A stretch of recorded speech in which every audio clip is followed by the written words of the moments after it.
unabridged recording of Vale of Web and Ruin, prequel of the Harathian Path series, written by Aria Ashbrook, narrated by Amanda Lee Cobb and Anthony Palmini.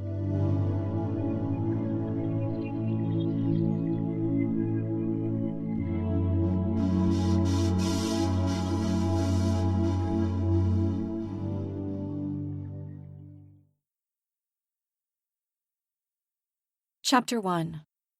When you need help, really, desperately need help, you'll go to whatever lengths it takes to find it. And for me, that means going to Rula. We thought we'd already hit rock bottom when we moved into the slums, but things got worse when Father died 6 months ago. And I understood quickly that the only way Kay and I were going to survive was by making friends. Not the curl up together and talk about men you like as you braid one another's hair kind. Not ones who try to pick you up on a low day or convince you that things aren't as bad as they seem. No, I'm talking about powerful friends. The type of friends who can stop you from coming home to find your place ransacked. The type who can make sure you make it home alive in the first place. The type who will get you a dagger when you need it. And, if need be the one who stabs it in someone's back for you too. That's the type of friend Rula is. Though maybe friend is the wrong word. You can't be friends with Rula, the same way you can't make friends with a snake or an unbonded direwolf. They all have that same unpredictable ruthlessness simmering just beneath the surface. But it's not like I had a choice. For Kay, I'd become best friends with a damned Isin and their forbidden ice magic. Whatever it takes to survive. As I prepare to leave the house, my pockets are lined with 6 vials. Tonics I've brewed using recipes from my mother's precious notebook. Tonics Rula will sell for the highest price she can. Maybe, if she gets enough, I'll even get a coin or two. But what I actually get from Rula is something more valuable. Protection. For me, and more importantly, for Kay. Don't go outside until I get back, I tell my little sister as I head out through our meager scrap of a door. I'll try to pick up some food for us if I can. Kay looks longingly after me. Why don't I come to the market with you? She suggests lightly, like she hasn't asked it every day of late. See if I can get some work. I saw Talia and Ellen the other day. Maybe I could ask them to help me find something. No. I snap the word before softening my tone. No, you don't need to do that. I can make enough for both of us. But you're not, Rose, she sighs. You didn't eat anything last night. I saw. You fed me, but you went to bed hungry. Again. Fuck. I've been trying to hide from her how tough it's been these last few months. Despite brewing every moment I get with the ingredients I can find, trying to create enough that Rula will give me coin or build up a surplus I can sell, quietly, myself. The last thing I need is my sister feeling guilty. None of this is her fault. It's neither of our faults. We're here, living in squalor, stripped of magic, wealth, and title, all because of one lying piece of shit, the prince. King Corvain's only heir, Prince Kyor. He's the one who lied about what happened the night the queen died, blaming her death on the healer attending her in childbirth. Our mother. He's the reason our magic was ripped from us and that my younger brother's life was taken as forfeit. A son for a son, the king demanded. I know the prince lied because I was there. My mother tried everything to help the queen, tried to use all the healing powers at her disposal to save her. But sometimes, even magic isn't enough. We're a little short on coin, and I wasn't hungry anyway, I say casually to Kay, patting my coat pocket where the vials rest. I'm taking the tonics to Rula now. We'll get some money and we'll be fine. But for how long, Rose? I'm old enough now to work. I can help. I move back into the room and kiss her lightly on the top of her head. You are helping, Kay. Just by being you, you're helping. You lift my spirits, and you help with the potions. Now make sure those don't boil over for me. I gesture to the pan that's bubbling away on the single gas ring. Another tonic that would work 100 times better if I still had magic. The properties of the plants and herbs mean that it'll do something, though. And for those of us living in the squalid desperation of the slums, where every day is a struggle to survive, anything is better than nothing. You don't need to ask the girls about work, I insist. I've told you. I'll find something for you, and I will. Leave it to me. I smile reassuringly as I leave, but Kay still looks dubious. Rightly so. I'm lying through my teeth. If Rula doesn't come up with some coin today, I'm going to have to think of some alternatives. Fast. Outside, the stench of the slums is muted by the cold and less pungent than it is inside the little ramshackle space we call home. The summer months are the worst for it, when the heat turns every narrow street sour. But warmer weather never lingers long in Rohelm. We're lucky if we get a couple of weeks. It's a double-edged sword. The reduced stench is a blessing, but the cold crushes your bones and freezes the water solid. And while the homes inside the inner rings of the city are blessed with heating, even some of those in the 5th and 6th rings aren't so fortunate. The source of today's particularly malodorous scent becomes apparent a few feet later when I pass a carriage filled with kitchen waste. From the aroma emanating from it, and the scraps of half-masticated food, bones bitten bare, it probably came all the way from the high hold. A crowd has gathered around it, looking for anything edible. There was a time I wouldn't have believed people would go to such lengths to find something to eat, especially when what's on offer is half-rotten and putrid already. Now, I'm annoyed I didn't get here first. Anything decent will be long gone by now, so I'll have to rely on Rula's generosity. Clutching my threadbare coat close, I elbow my way past the starving crowd. I long for my fur, sold long ago for coin. It was so soft, so warm, and so far back in my memory now that I'm not even sure I can accurately remember what it felt like. Stifling a sigh, I keep a hand over the coat's pocket, as the last thing I want is to drop any of the vials. Thankfully, I don't worry about being pickpocketed the way I frequently was when we first arrived here. We're under Rula's protection now, and only a fool would mess with her. Speaking of fools, as if I have summoned him with my thoughts, Tella pushes off a wall to snag me by my sleeve. Hey there, pretty flower. He greets me, and my spine crawls. I grit my teeth. One of Rula's enforcers, I should be safe from him, safe due to him. But there is nothing safe about Tella. I've seen the glint in his eye as he looks at me. Worse, I've seen it when he looks at Kay. Tella, I say stiffly, I'm on my way to Rula. Are you now? He replies carelessly as he reaches out to stroke my unnaturally white blonde hair. It was once deep brunette, but when the priestess stripped me of my magic, the color fled from every strand. It was the same for Kay and my parents. Now, all and sundry can see and know my shame, just from the shade of hair flowing down my back. Stripped. Outcast. Words of others who have suffered the same fate and wear the same shame-colored shade has reached us in the slums, but I've personally yet to see another marked like me. Hard to believe you were once a lady, isn't it, Cultivaris? Tella's voice lingers on the vowels of my surname, and he twines dirty fingers round the strands I wish I'd braided this morning. My heart hammers as my fists clench at my side, but I keep the fury within. Behind him, I can see Frel and Jack, which means if I slam my knee into Tella's groin the way I long to, they'll be on me in a heartbeat. And it's not like I have a weapon. My strength has faded due to a lack of food and nutrients, and it's been a long time since I practiced fighting. I regret it now. Regret not keeping up with the training.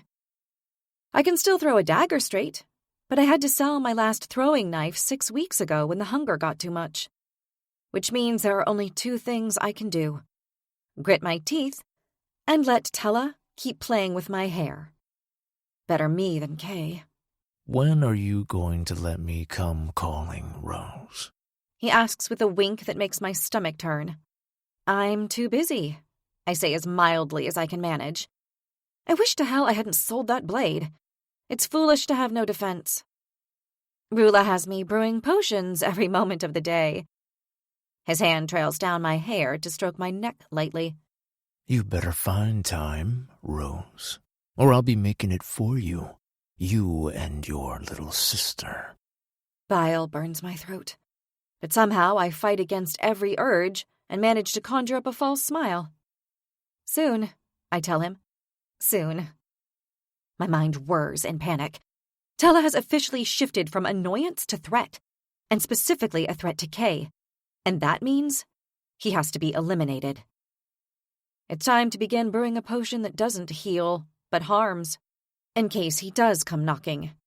He's arrogant and careless, so I know he would take a drink from me without thinking twice. And it would be the last thing he does. Because when he's passed out, I could smother him, choke him, something. His would be the first life I'd ever take, but it would be worth it. Anything for Kay.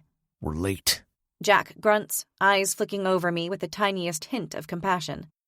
He's one of the few good ones, but I'm careful to keep the gratitude out of my eyes, or Tella will take issue with us both. Tella's eyes flick to the shadow cast by the monolith stone at the heart of the highhold. He grimaces, seeing Jack's right. Until next time, little flower. He blows me a kiss and winks yet again as I suppress a shudder. Finally alone, I pick up my pace until the black market finally comes into view.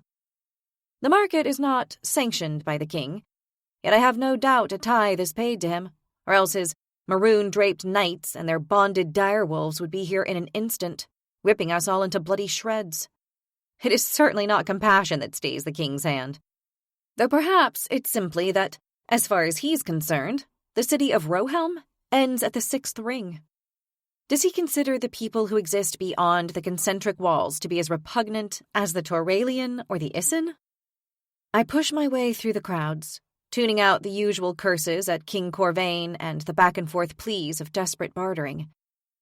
Our lives here are a refrain of pleas with other Marathgians, and with the gods and goddesses, though I have long since ceased wondering if they hear us here. They don't. No one does. As I squeeze my way past a woman grappling to keep her 3 children in tow, someone grabs my arm. I swing around, ready to knock the person off, only to be struck with the stench of alcohol, which spills from every pore of the haggard man's frame. Anger surges through me that he is this drunk this early in the day. It reminds me of father, forever drinking away what little coin we managed to scrape together, drinking us into desperation and destitution. There will be a Riddled soon. The man slurs. 1 a century. Etta will take me. Wait and see. I'll show that fucking Corvain. He all but falls into me as he stumbles, and I suppress a snort of pure derision. He may be right about a Riddled coming, but only nobles and knights may enter, and this man is neither of those. Edda's great gifting is as far from him as a full stomach is for me. Sure, I say, patting his shoulder and pushing him gently to sit on a crate where he continues mumbling about the gods and his impending, albeit delusional, triumph as I make my way to Rula's stall. At a glance, the racketeer looks like a motherly matron with her rounded figure and flushed cheeks. But her appearance alone should be warning enough. Only the unscrupulous are fat here, and with the wealth she has extorted and squirreled away, she could easily afford a place in the inner rings. But she chooses to remain here, queen of the desperate. She would rather be someone here than a no one within the rings. As I approach, Rula is talking to a young couple standing in front of her stall, which on the surface appears to be selling wooden utensils. But no one goes to Rula for what's on display. No.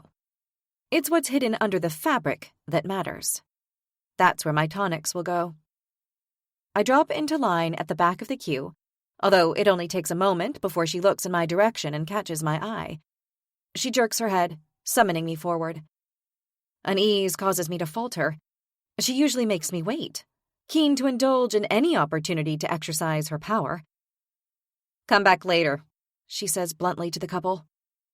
But I said later, she repeats.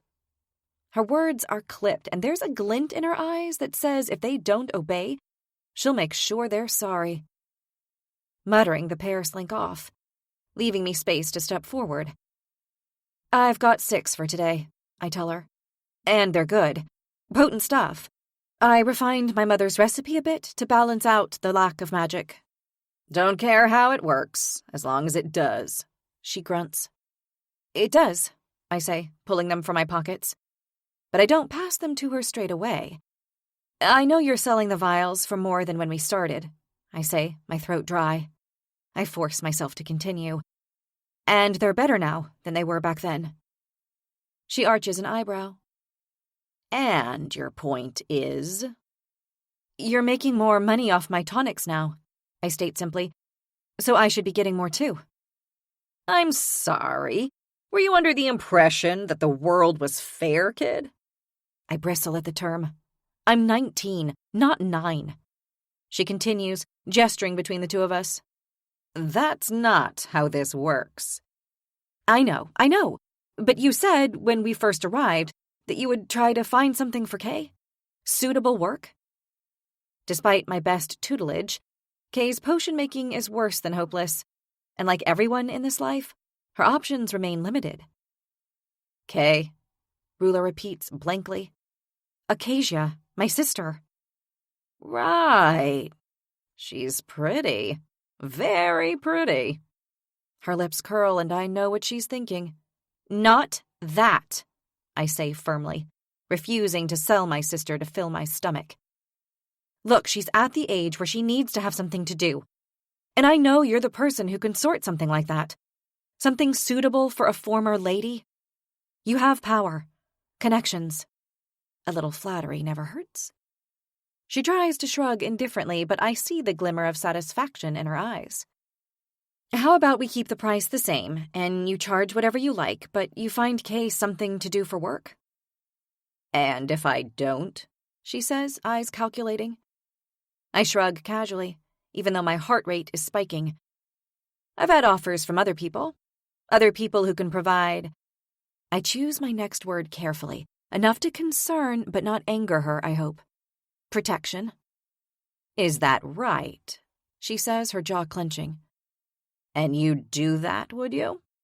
Work with one of my competitors? After I've so graciously taken you under my wing? No, I say honestly. I don't want to do that. Of course I don't, I tell her. You've been good to me. I know that, Rula, I do. But I have to think of Kay. She's my sister.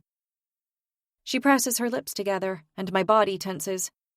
I'm not sure what magic Rula has, but even weak magic is better than the nothing I've got.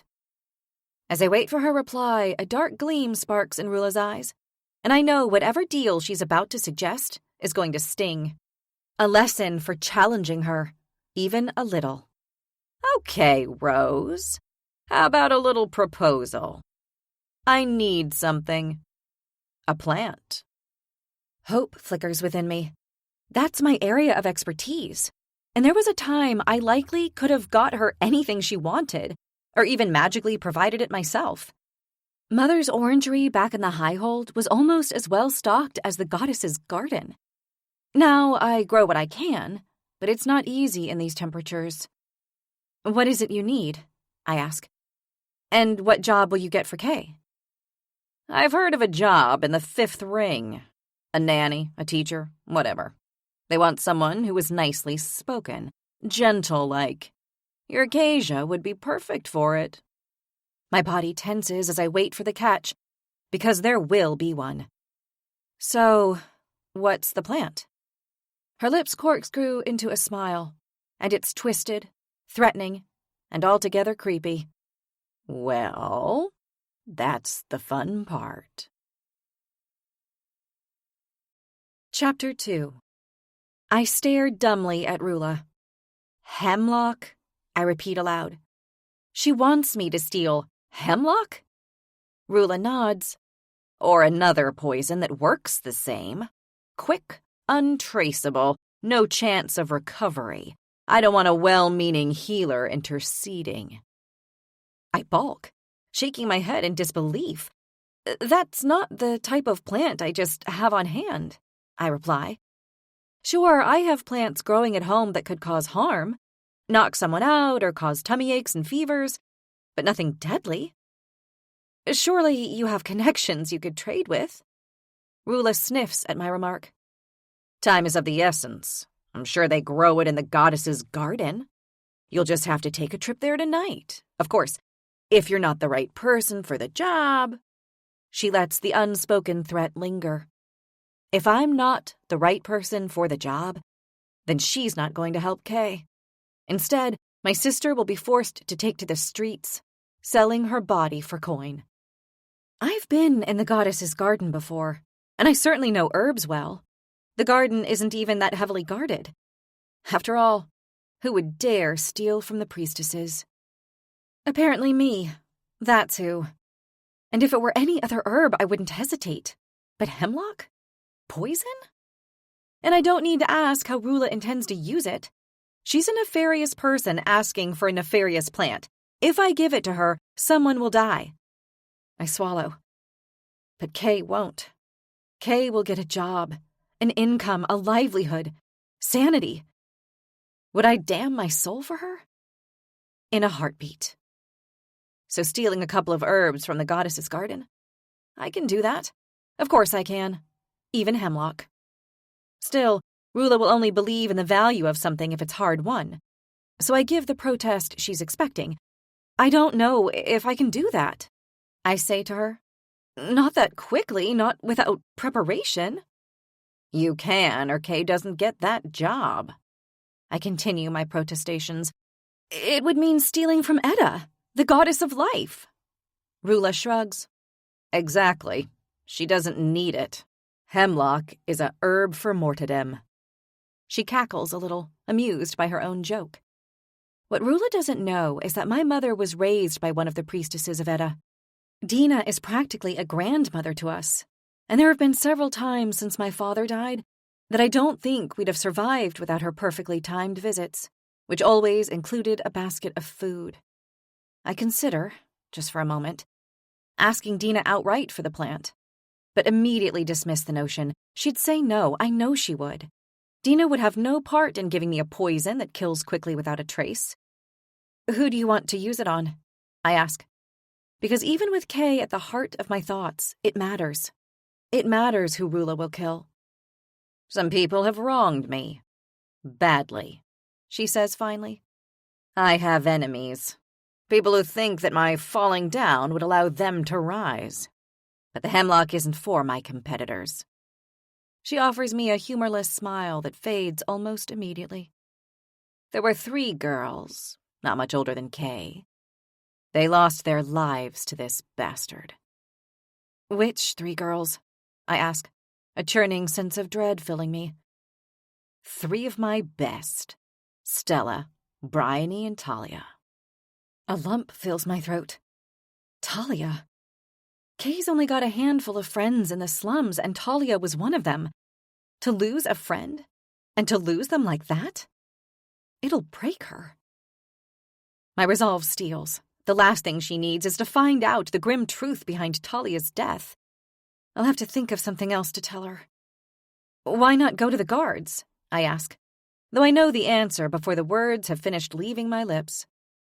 He's a powerful man. The guards will do nothing, and I want him dead, she says fiercely, eyes cold as a steel dagger. Dead at my hands. She's right. The guards will do nothing. They give even less of a shit about us than the king does, if that's possible. The only time they ever seem to remember that the slums exist is when they come out here with some new order or rules we have to follow, or when we try to move our way through to the inner rings. Then they notice us, which I realize is another issue. Edda's temple is in Rohelm's 3rd ring, meaning I would have to make my way through 3 checkpoints. Maybe I could get into the 5th and 4th rings easily enough, but the 3rd? That would require planning. And Rula isn't giving me any time. Why tonight? I ask. I need time to prepare, to plan. He's from Galrek, and he travels back tomorrow. It's now or never. And it must not be never, Rose, or I'll see your sister on her back, she threatens, only for her expression to soften just a little, just around the eyes. My girls did nothing wrong, Rula says. He killed them merely because he could. plucked them from the slums because they were expendable and snuffed them out like they were nothing. Well, they're not nothing. Not to me. They were my girls, and they were under my protection. I failed them, and I'll see the life leave his eyes for it. Personally. Her gaze has drifted away from me, and when it meets mine again, she grimaces. I can't fight him. He's too big, and he's got good magic. What kind? Fire wielder. Not as good as your fancy folk up at the High Hold, but strong enough to have me burning before I can get a knife into him. But he can never resist a drink. So, a drink with a hint of hemlock? Well, that would do the trick nicely. A murderer. Can I be partly responsible for the death of such a man? If it will save the lives of more innocent girls, then I know my answer. Still, I need the agreement to be ironclad. If I do this, if I get you the hemlock or some other poison, Kay gets the job? She nods. It's as good as done. Deal, I reply, handing her the tonics. I'll give you double payment for these vials, she says, just so I know we're good. So I get the poison for her more like, but I take the money. Remember, it has to be tonight. I nod. It's not yet mid-morning, and I need to wait for the full cover of darkness, which doesn't leave much, if any, room for mistakes. I'll get it to you before midnight, I promise before I walk away, slipping into the crowd, my mind whirring as I weave back through the stalls. Stealing poison from the priestesses will be a new low, but the rewards will be worth it. A job for Kay. And Rula will no doubt owe me, too, though she didn't specifically say as much. Still, maybe she'll owe me just enough to keep Tella off my back. The extra money from the vials was definitely an unexpected bonus. It's enough for me to buy some flour and milk. But rather than taking my unexpected spoils home to eat, I first head out beyond the slums. Outside the ramshackle houses, propped at the edge of the 6th ring of Rohelm, are a few sparse groves of spruce trees. And for those brave enough and dumb enough to risk a climb, fresh eggs. Disappointment rises as I climb not 1 but 3 trees, only to find each nest is already empty. But I'm not willing to give up without a fight, and it's not like I've anywhere else to be, not until nightfall anyway. With my determination steeled, I continue deeper into the grove, and my pulse spikes as I spot another nest. It's hard to tell from down here, but something makes me think it's full. Seriously full.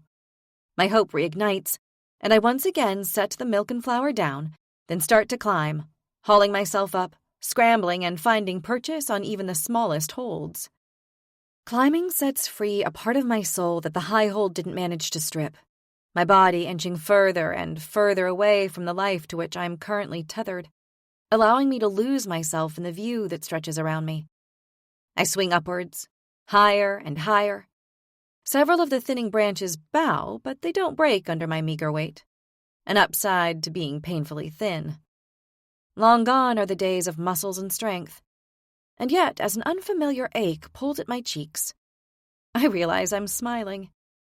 I've undoubtedly lost some of my fighting skills, and I'm sure that if I were to spar again, my footwork would be worse than when I was 9 years old.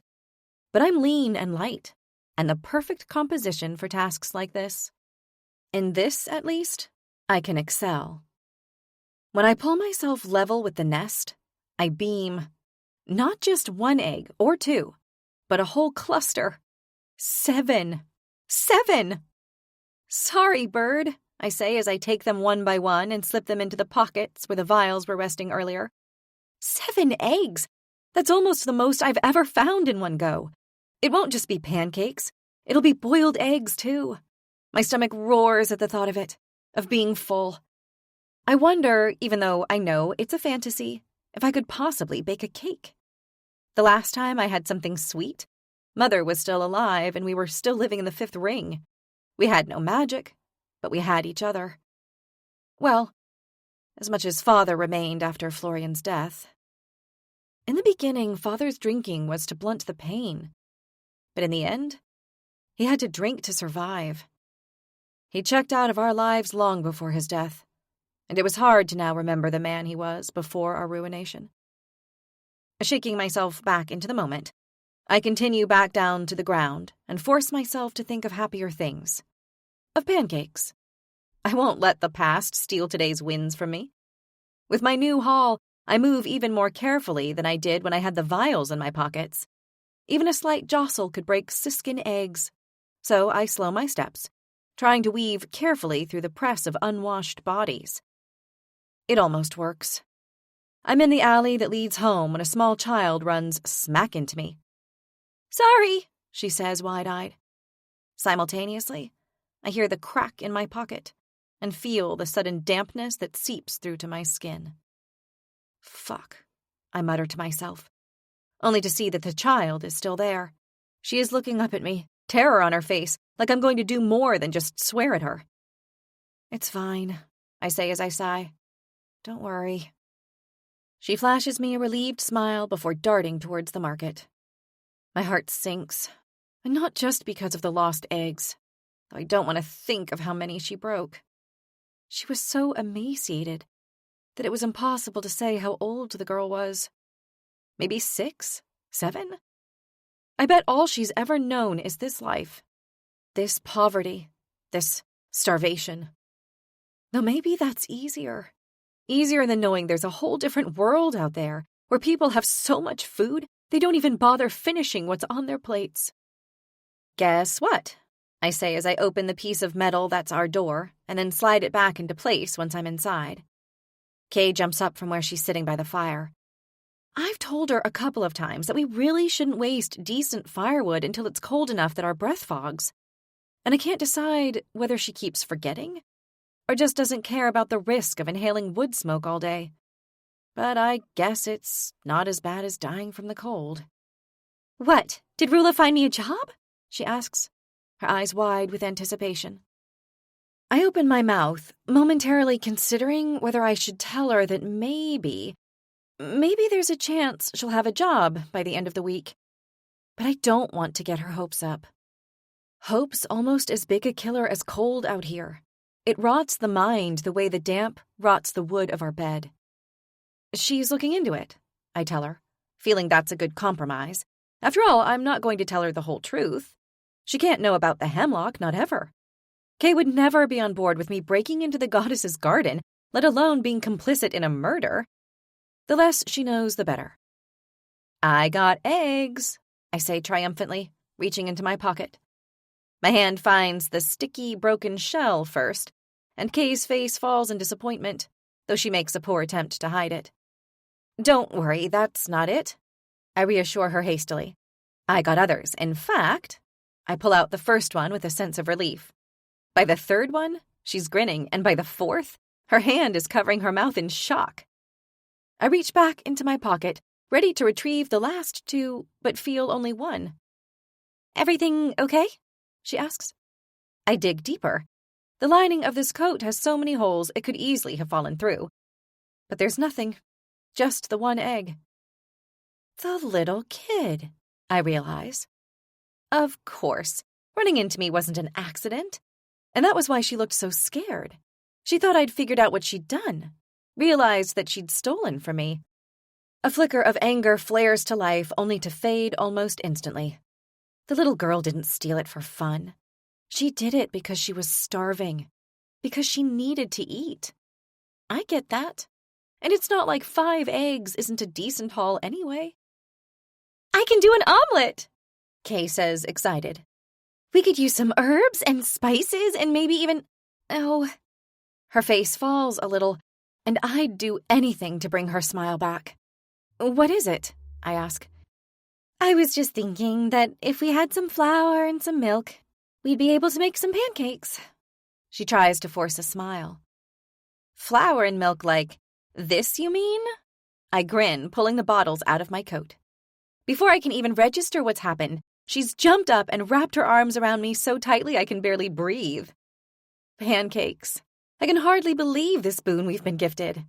I murmur my thanks to the goddess Edda. This day is looking up, even if it is going to end with perfidy and poison. Chapter 3. By the time we're done cooking and eating, we've used 2 of the eggs and all the milk and flour. We probably should have saved some. Eked it out to last as long as possible, but I can't find it in me to regret it. For the first time in ages, my belly is full, painfully so, and from the way Kay is sitting with her hands resting on her stomach, she feels the same. "That was so good," she says, a grin spreading across her face. "I could eat like that every day." Sadness pangs within me. Back in the Highhold, we would have done. We would have eaten like that and more. Meat, fruit. I'm pretty sure the only reason we're still as healthy as we are is because of the tonic we take.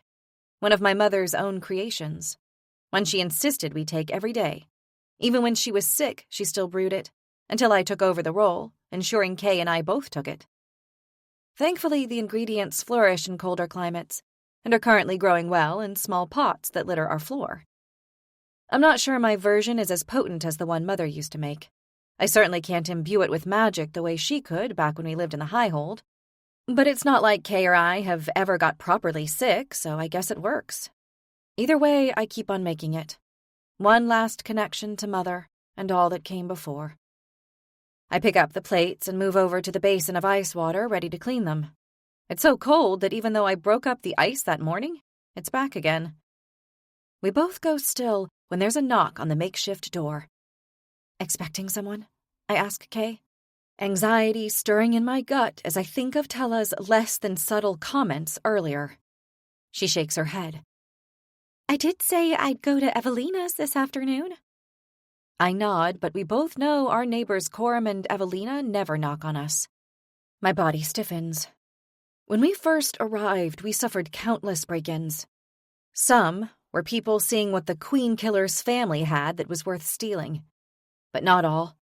The person who previously considered this patch of squalor their own had racked up a string of enemies, with debts and broken promises littered all through the slums. People wanted payment, and they didn't think twice about breaking down our door to try to get it. It was after one particularly scary invasion that I went to Rula, cap in hand, to ask for protection. Luckily, Kay had been with Evelina at the time. Since we paid for protection, we haven't had a single issue. Cynically, I wonder how many of the people who came banging were Rula's people in the first place. It was certainly one way to drum up business. Reaching for the pan I was about to clean, I edge towards the entrance. "Who is it?" I call out. "You should know I'm armed." That sounds like it could be fun, a familiar voice calls back. Relief floods through me as I open the door. A gleaming smile grins down at me. You know it's not great manners to threaten to attack everyone who knocks on your door, Rosie. I could take offense. With a shake of my head, I step back and give my closest friend room to enter. "Reuben, what are you doing here?" Normally, when we see each other, it's under the cover of darkness and far from Kay's innocent eyes. Just came to offer my neighborly services. His brown eyes twinkle. See if anyone could do with a warming hug. There's a hint of mischief glittering in his expression. But before I can reply, Kay leaps forward. "Yes, please. I've been freezing all day. It's a miracle my hands haven't turned blue." With a quick smile for me, Reuben turns to Kay and opens his arms. Come on in, he says. How toasty do you want me? Comfortably warm or hot enough to feel the sweat on your spine? Hot, Kay answers immediately. But I cut in. Just comfortably warm is fine. I tell him firmly. You know how much worse it is if you start sweating, I add to Kay. He'll be shivering the minute he leaves. Her lips pout, but she doesn't object, mainly because she knows I'm right. Instead, she lets Reuben wrap her up in his arms, and I watch her color rise. While fire wielders are two a penny in the Highhold, the same can't be said out here in the slums. Anyone with magic strong enough to be of use tends to move into the inner rings, while those with limited powers, or in our case none at all, seem to end up stuck here. Reuben's mother, Nolene, however, is one of the few who can actually make a flame. It's not massive, more like a match's light, but it's handy. Reuben's powers don't produce a flame, but he can heat his body up to well above normal temperature. I'm pretty sure people would pay a fair price for that, even in some of the inner rings where they have jobs and actual brick walls. But that's not Ruben's style. He offers his warmth to others because he wants to help, not to make money. As I watch my sister's body relax into Ruben's large frame, I shift away, only for him to catch my eye. And you, Rosie? He asks, and we both know he's asking about more than a hug. I bite my lip. Stress is riding me, and thoughts of getting caught in the goddess's garden are buffeted by images of what will happen to Kay if I don't go. Anxiety is a lead weight in my gut. So maybe a tumble, purely for stress relief purposes, wouldn't be a bad idea. If you've got time, I reply, involuntarily licking my lips. He follows the movement of my tongue with avid interest. You know I've always got time for you. He grins. A minute later, he and Kay break apart. Her cheeks are flushed with warmth, and she stares at her fingers in pure pleasure as she wiggles them, almost in disbelief. Better? Ruben asks. You have no idea. Kay lets out a happy hum. Glad to be of service. Ruben's eyes move to mine, but rather than speak, his lips just twitch slightly, and an unexpected nervousness fills me. Actually, before you warm up, Rose, I need to get out of here, Kay blurts. I said I'd pop around to see Evelina, Kay explains for Ruben's benefit. She's not been feeling great. I'm sure it's nothing, but you know how she likes to chat with me. How late are you going to be out? I ask casually. She shrugs. I'm not sure, but you could always cook Ruben something. Maybe make an omelet to thank him for our warm hugs. After all, we have plenty. Plenty is a stretch, but I get what she's saying. It would be wrong to take advantage of his good nature when we're in a position to give back, as we are today. He never charges for his warmth, but truly he should. Okay, I tell her. Then I guess I'll see you later. Rather than move to the door, she catches my eye. Can you just help me outside for a second? With the door? She says. I can close it from in here, I reply, confused. Yes, no, I know. She grabs my hand. Can you just come out with me, please, for 1 second? I do as she asks, throwing Ruben a secret look of exasperation as I go. Bye, Rue, Kay says, practically dragging me out so forcefully that my feet clatter against the pan. At least I know she's not as weak as I sometimes worry. What is it? I say when we're outside. Why are you being weird? He likes you, she replies with a doe-eyed sigh. Ruben likes you. I offer her the most incredulous look I can. Yes, he does. He's my friend. Generally speaking, it's important that you like your friends. If that's not the case, then you're probably doing something wrong. With a long sigh, she shakes her head. I don't mean like that. I mean likes you. As in he could be your boyfriend. Kay. No, I know what you're going to say, that you don't want anything, that you're fine on your own, that you have enough to worry about. But he's sweet, and he's kind, warm, and he's sexy. She says this last bit like I haven't noticed. But with his big brown eyes and cute smile, Ruben has a comforting attractiveness about him. Please just think about it. I roll my eyes, stifling a grin. Ruben and I are just friends, Kay. That's it. But you could be more, she presses. You'd be such a cute couple, and think, you'd never be cold again. I can't date a guy just so I'm not cold. Of course not. You could date him because he's sweet and kind and funny and... Are you going to see Evelina or not? I interrupt her. Because if you actually like Ruben, then standing out here wasting all the magic he just used on you is hardly a great way of showing it. She sniffs slightly, but she knows I'm right. Just think about it. She has no idea how much I've thought about it, and for that I'm grateful. See you later, Kay. As she finally relents and moves down the alley towards Evelina's, I head back into the house. Everything okay? Ruben says, sidling up beside me as I close the door, his warmth already easing the tension in my muscles. All good. Just Kay trying to convince me we'd be good together as a couple. He arches an eyebrow. Is that right? And what did you say? That we're friends, that we work well as friends, and that's all we'll ever be. Right, he says. A fleeting look of disappointment dances across his face before he takes a step closer, a roguish grin lighting up his handsome features instead. Friends who have a lot of fun, right? Right, I reply, a matching smile stretching my mouth an instant before his lips land on mine. Chapter 4. We know each other well enough to know the contours of our bodies, to know what the other needs, what we both need. I trust that Ruben's going to keep this little tryst of ours to himself, and he trusts that I won't push for more. It's perfect. As my hand works on the fly of his trousers, it's hard not to notice just how hard he already is. Looking forward to this, I purr. You have no idea. He groans. I've got a pretty good idea, I say, pulling his trousers down. I moan a little as his hard, thick cock springs free. It's hard to remember exactly how we fell into this situation. Friends with benefits. Some kind of moonshine was probably involved. But it's been like this for months now. Several glorious months. God, I want to taste you. Ruben groans as he slides his fingers into my underwear and lets out a wavering gasp. You're so wet for me, Rosie. He pushes me lightly so that I drop onto the bed, and I shuffle out of my underwear and open my legs. A sigh billows from his lungs as he draws his fingers slowly up my thigh, then grazes my core with his fingertips. Fucking hell. I could look at you like this for hours, he says. Well, we don't have hours, I remind him. Kay won't be out long. We don't have time for much foreplay. He gives me a grin. You're right. It may need to be quick, but I can still make you feel good. You always make me feel good, I admit as he snakes down my body.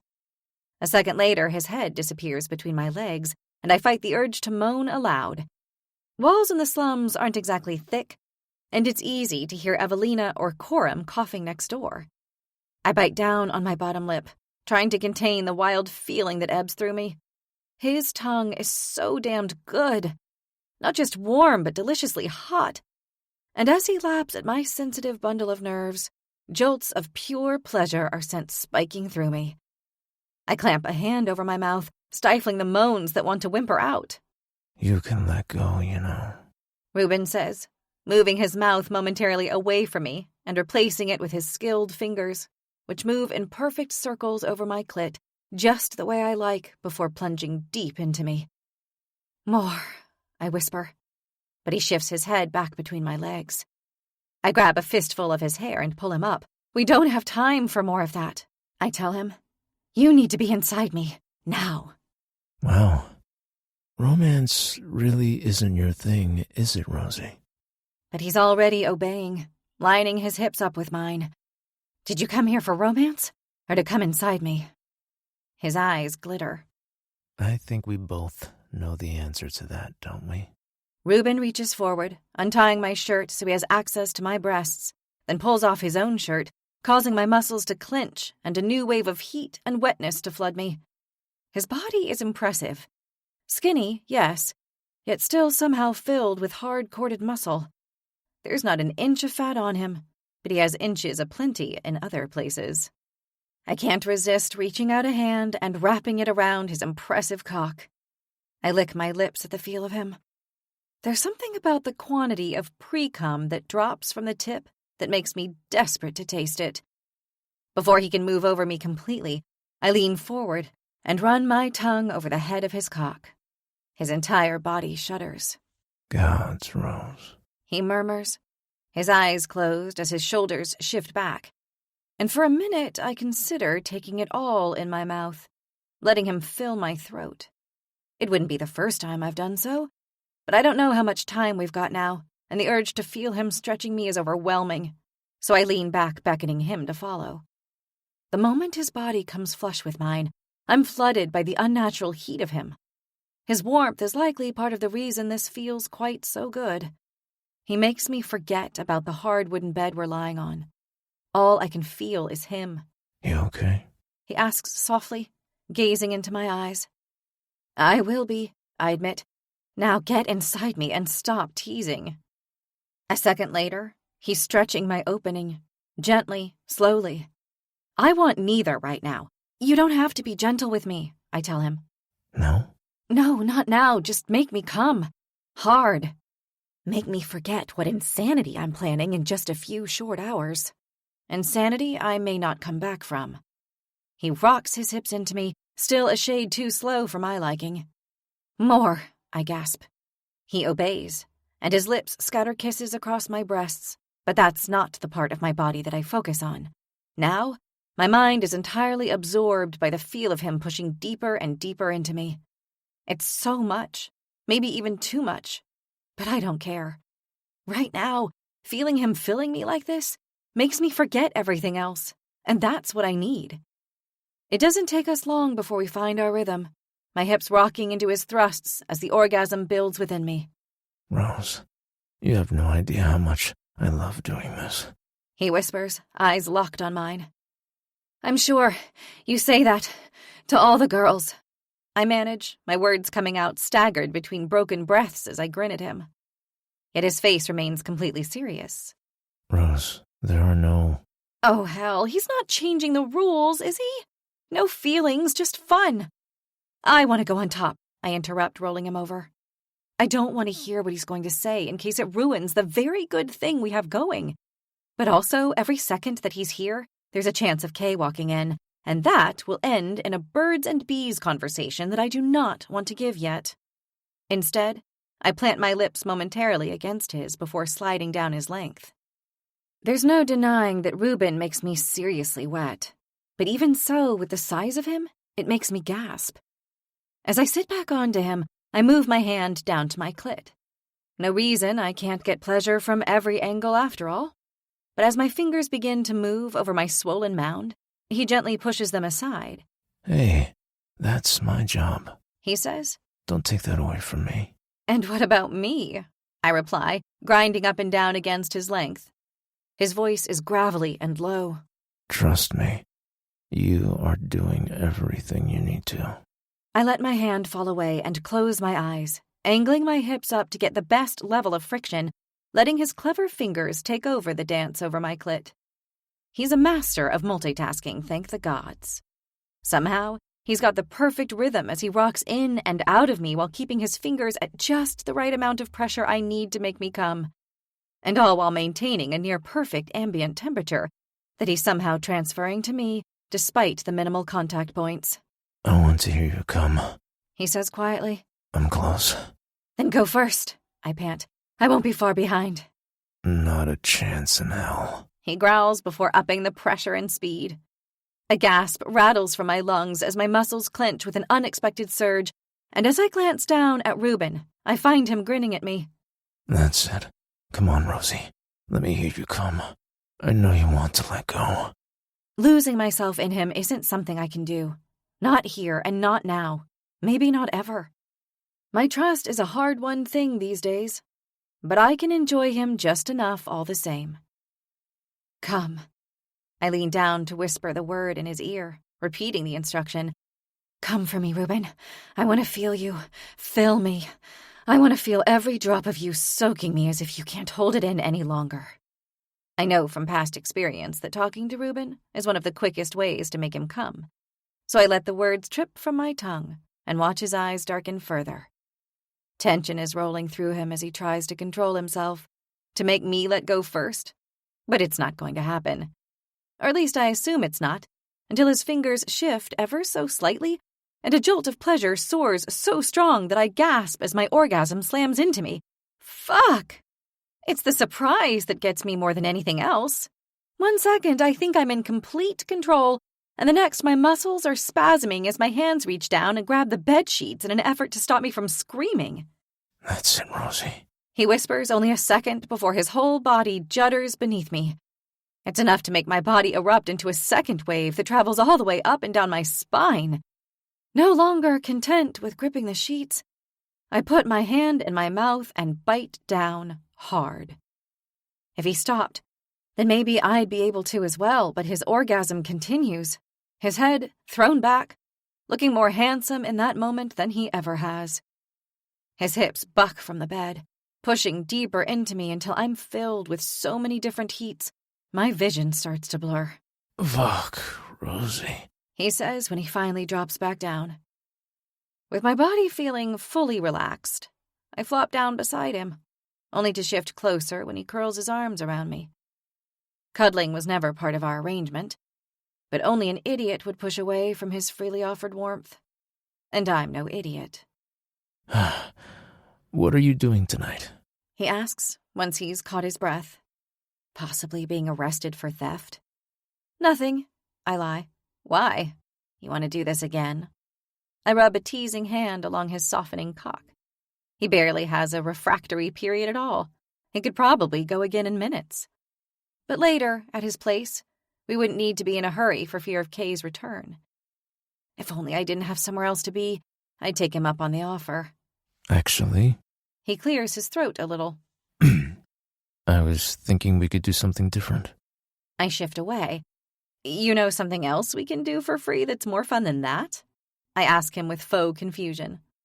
He laughs. Well, when you put it like that, no. I was just wondering if you wanted to, hang out. That's all. Hang out? I offer him a raised eyebrow. There are a few of us getting together. Sal, Peter. I wrinkle my nose. The minute Peter is mentioned, I'm out. The guy annoys me. But at least it's a relief to know that Reuben was thinking about me joining him in a social sense, and not thinking that this could ever possibly be more than it is. I don't want him catching feelings. Not now. What we have is fun, but I can't afford to have my attention divided. I promised Mother I'd look after Kay, and I will, no matter what it takes. I can't look after Kay, brew tonics for Rula, and find time for Reuben. Not in a forever sense. A tumble on a hard bed is all I can offer, and if he wants more, he'll have to go elsewhere.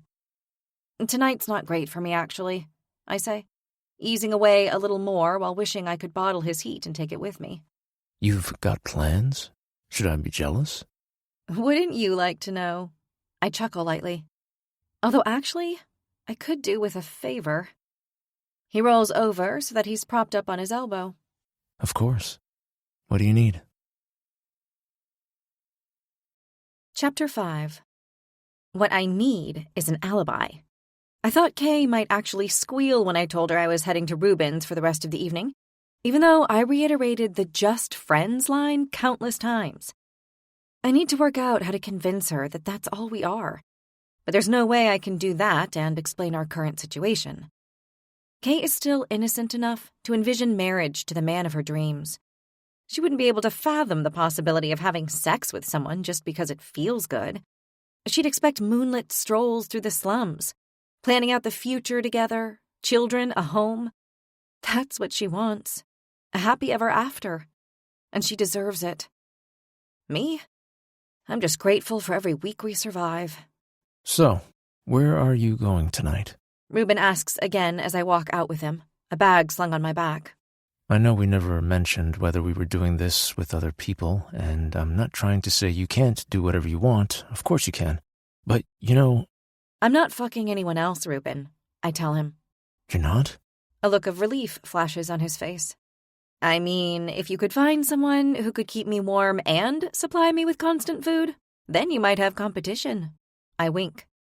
He shoves me from the side as he grins. So damn cruel. He laughs. But seriously, what's the plan? I let out a long sigh. Of all the people in the slums, Reuben is probably the one I trust the most. Or at least more than Rula, who's the entire reason I'm doing this. But I'm still not sure if I want to tell him the truth. But in the end, I decide someone should know, in case it all goes horribly wrong. He'll look after Kay for me. I'm sure of it.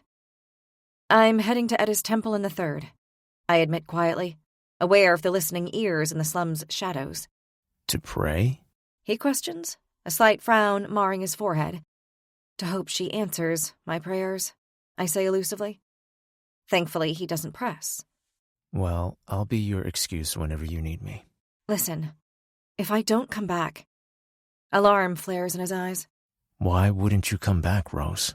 It's complicated. I just need to know that if something does happen and I don't make it back, I need... Me to look after Kay? He finishes the sentence. You don't need to ask. Of course. Always. Thank you, I reply, trying to clear my throat of the lump that has lodged there. Also, Tella has been more persistent than usual.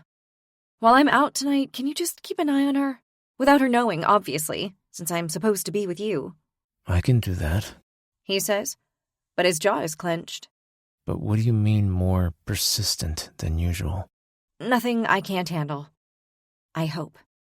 Though from Ruben's expression, he doesn't believe me. Needing to break the tension wrapping around him, I reach up and peck him on the lips. Don't read into that, I say, trying to lighten the mood. He lets me. Don't worry. I'm very kissable. I get it. With an exaggerated roll of my eyes, I turn around. Casting one last look at him over my shoulder, I start my journey to the temple, and my first ever heist. Stealing is one low I haven't stooped to. Well, except from the birds. Everyone here needs everything they've got, and I won't take a damned thing out of someone else's hands. Not yet, anyway. My mind flashes to the little girl who stole the egg from me. Maybe I do have another level of desperation to drop to. Not a pleasant thought. I head into the 6th ring without difficulty. The setup of Rohelm is unlike any of the other cities in Marathka. 6 rings of increasing wealth surround the inner circle, the Highhold. That's where the palace is, the king's court. It also holds the barracks where the knights are trained, and, if they're lucky, deemed worthy enough of bonding with a direwolf. I used to dream of bonding with a wolf. I clung on to it well past the time I knew it was impossible.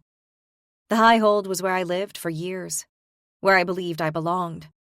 Until my mother was labeled the Queen Killer, and we were stripped of our magic and cast out. Of course, none of that loss compared to the agony of losing our infant brother, Florian. I still find myself dreaming of the palace far too often.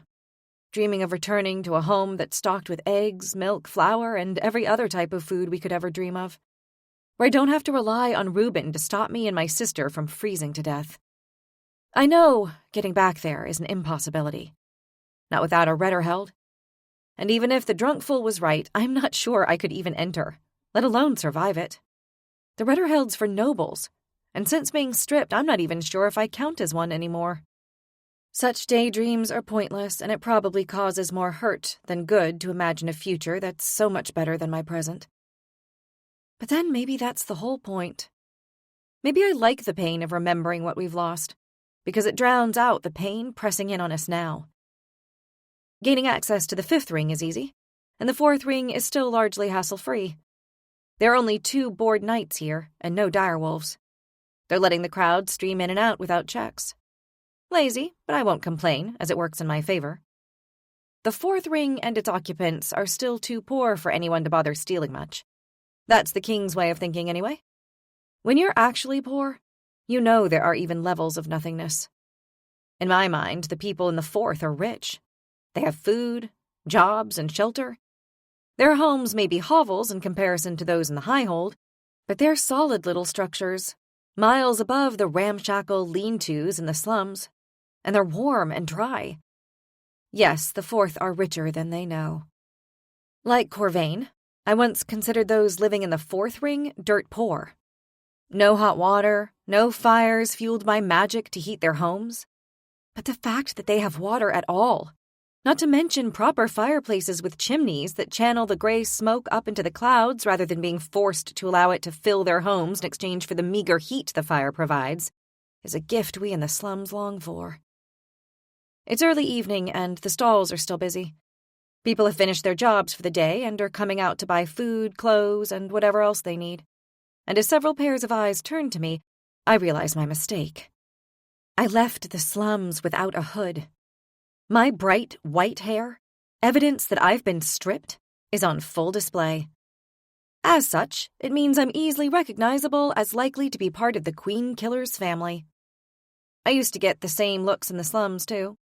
Hear the whispers rattling around me. I think it gave them a sick sense of satisfaction, seeing how far someone can fall. But I've been there for so long they don't even notice me anymore. I weave my way through the bustle of men and women, absorbing the scents of roasted nuts and meats that fill the air. And I wonder how I'm going to do this unseen. There's no way I'll make it to the 3rd like this, let alone into the temple itself. Looks like I'll have to start my planned thievery early. I turn my attention to the stalls to see if there's something small I can take that will cover my hair. But as I approach, every merchant's eyes are like a hawk on me. It's hardly a surprise. Even without my distinguishing hair color, I'm dressed like a slum rat. There's no chance of my slipping something off a table unseen. The moment I try, they'll call for the knights, or worse, just deal with me themselves. All Morathkians learn combat as soon as they can walk. Even the slum kids learn to kick, punch, and scrap. They don't learn all the forms like I once did. They don't swing axes or throw knives. But they all know how to stab. If I try to steal from one of these merchants, I'll never make it to the goddess's garden. I recede from the stalls but don't give up. Rather than heading to the next gate and aiming straight for the third ring, I make a detour. I know from my father how vulnerable a drunk man can be. Too many times to count he came home without his coin, though I was never quite sure if he drank it all or if it was stolen the way he claimed. Because of him, taverns have never been my favorite of places. But it's not hard to locate the nearest one from the noise roaring out of it. As I open the door, I'm hit by a wall of warmth and alcohol. My vision blurs and I stagger back. "You okay, love?" a woman asks. From the croak in her voice, she must be in her 80s. And who knows what state her hearing is in, particularly if she spends her time in loud taverns like this one. Still, I can barely offer her an audible reply. She meets my gaze. I notice the peculiar color of her eyes. Such a deep brown they border on garnet red.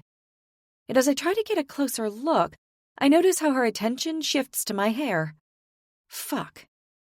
"Oh, gods be kind to me," she murmurs quietly. A sliver of weight falls in my stomach. So many times I've heard that response, and it normally comes before they back away. That's the best result. The less preferable one is when they start yelling at me. Yelling at me for being the Queen Killer's family, cursing my mother's innocent name. Once or twice, it's even resulted in me taking some punches. Backing away with a shocked look is a far better result. But rather than leaving the way I expected her to, the aged woman moves closer and places a hand on my shoulder. "Sit down," she says. "You should sit down. Come." "No, not," I tell her, looking around me. "I can't." My heart drums against my ribs as my eyes scan the patrons. Most of them are standing or sitting, clanging their tankards together while chatting and laughing. But one or two are already passed out drunk, slumped on chairs or the ground. People sidestep them as they skirt past. They're the ones I can't look away from. It's as though I'm expecting him to be there. Father. There were so many times that we'd find my father lying cold in taverns just like this one. His breathing so shallow it was hard to tell if he was alive. I'd have to feel around for a pulse just to check, just to be sure. I remember wondering what I would do if one day there wasn't a pulse. Would it be a relief? One less burden I wouldn't have to deal with? That was what I thought. That yes, it would be a relief. That was until the very next week when it finally happened. When no amount of shaking or throwing water over him stirred him from his drunken stupor. Because for the first time it was not drink that gripped him, but Mortadem himself. But there was no relief, just more loss. And now, the guilt of that thought cripples me. After all the heartbreak I've been through, I didn't know it was possible to feel anymore. But guilt still gnaws at my gut, and I keep thinking that maybe Father knew. Maybe he somehow knew I had that thought. That I felt life would be easier without the burden of him too once Mother had gone. I tell myself there was no way he could have known. Father was a wind weaver, an exceptionally formidable one, yes. But there was not an element of mind magic in there. If he had known my thoughts, it would only have been because my face had betrayed them. I know it's just guilt that makes me feel this way. At least the rational part of my brain does. The other part, though, the one held fast by loss and pain, that one has a harder time believing. "Love?" the woman says to me again, dragging me out of the dark recesses of my memories. This time I look at her properly, noticing her thin cloak of deep purple. It has several holes along the hem and hood, but it has a hood, which is better than anything I have. And truthfully, I'd much rather borrow one than steal one. I'm sorry, I say, thinking quickly and offering a smile. I want to go to Edda's temple to pray, but I can't get into the third. I gesture to my hair. I don't suppose I could borrow your cloak, could I? I'll bring it back. She tilts her head to the side, as if observing me in a manner that goes beyond simply what the eyes can see. Yes, you will, won't you? She asks in a way that tells me it is no question at all.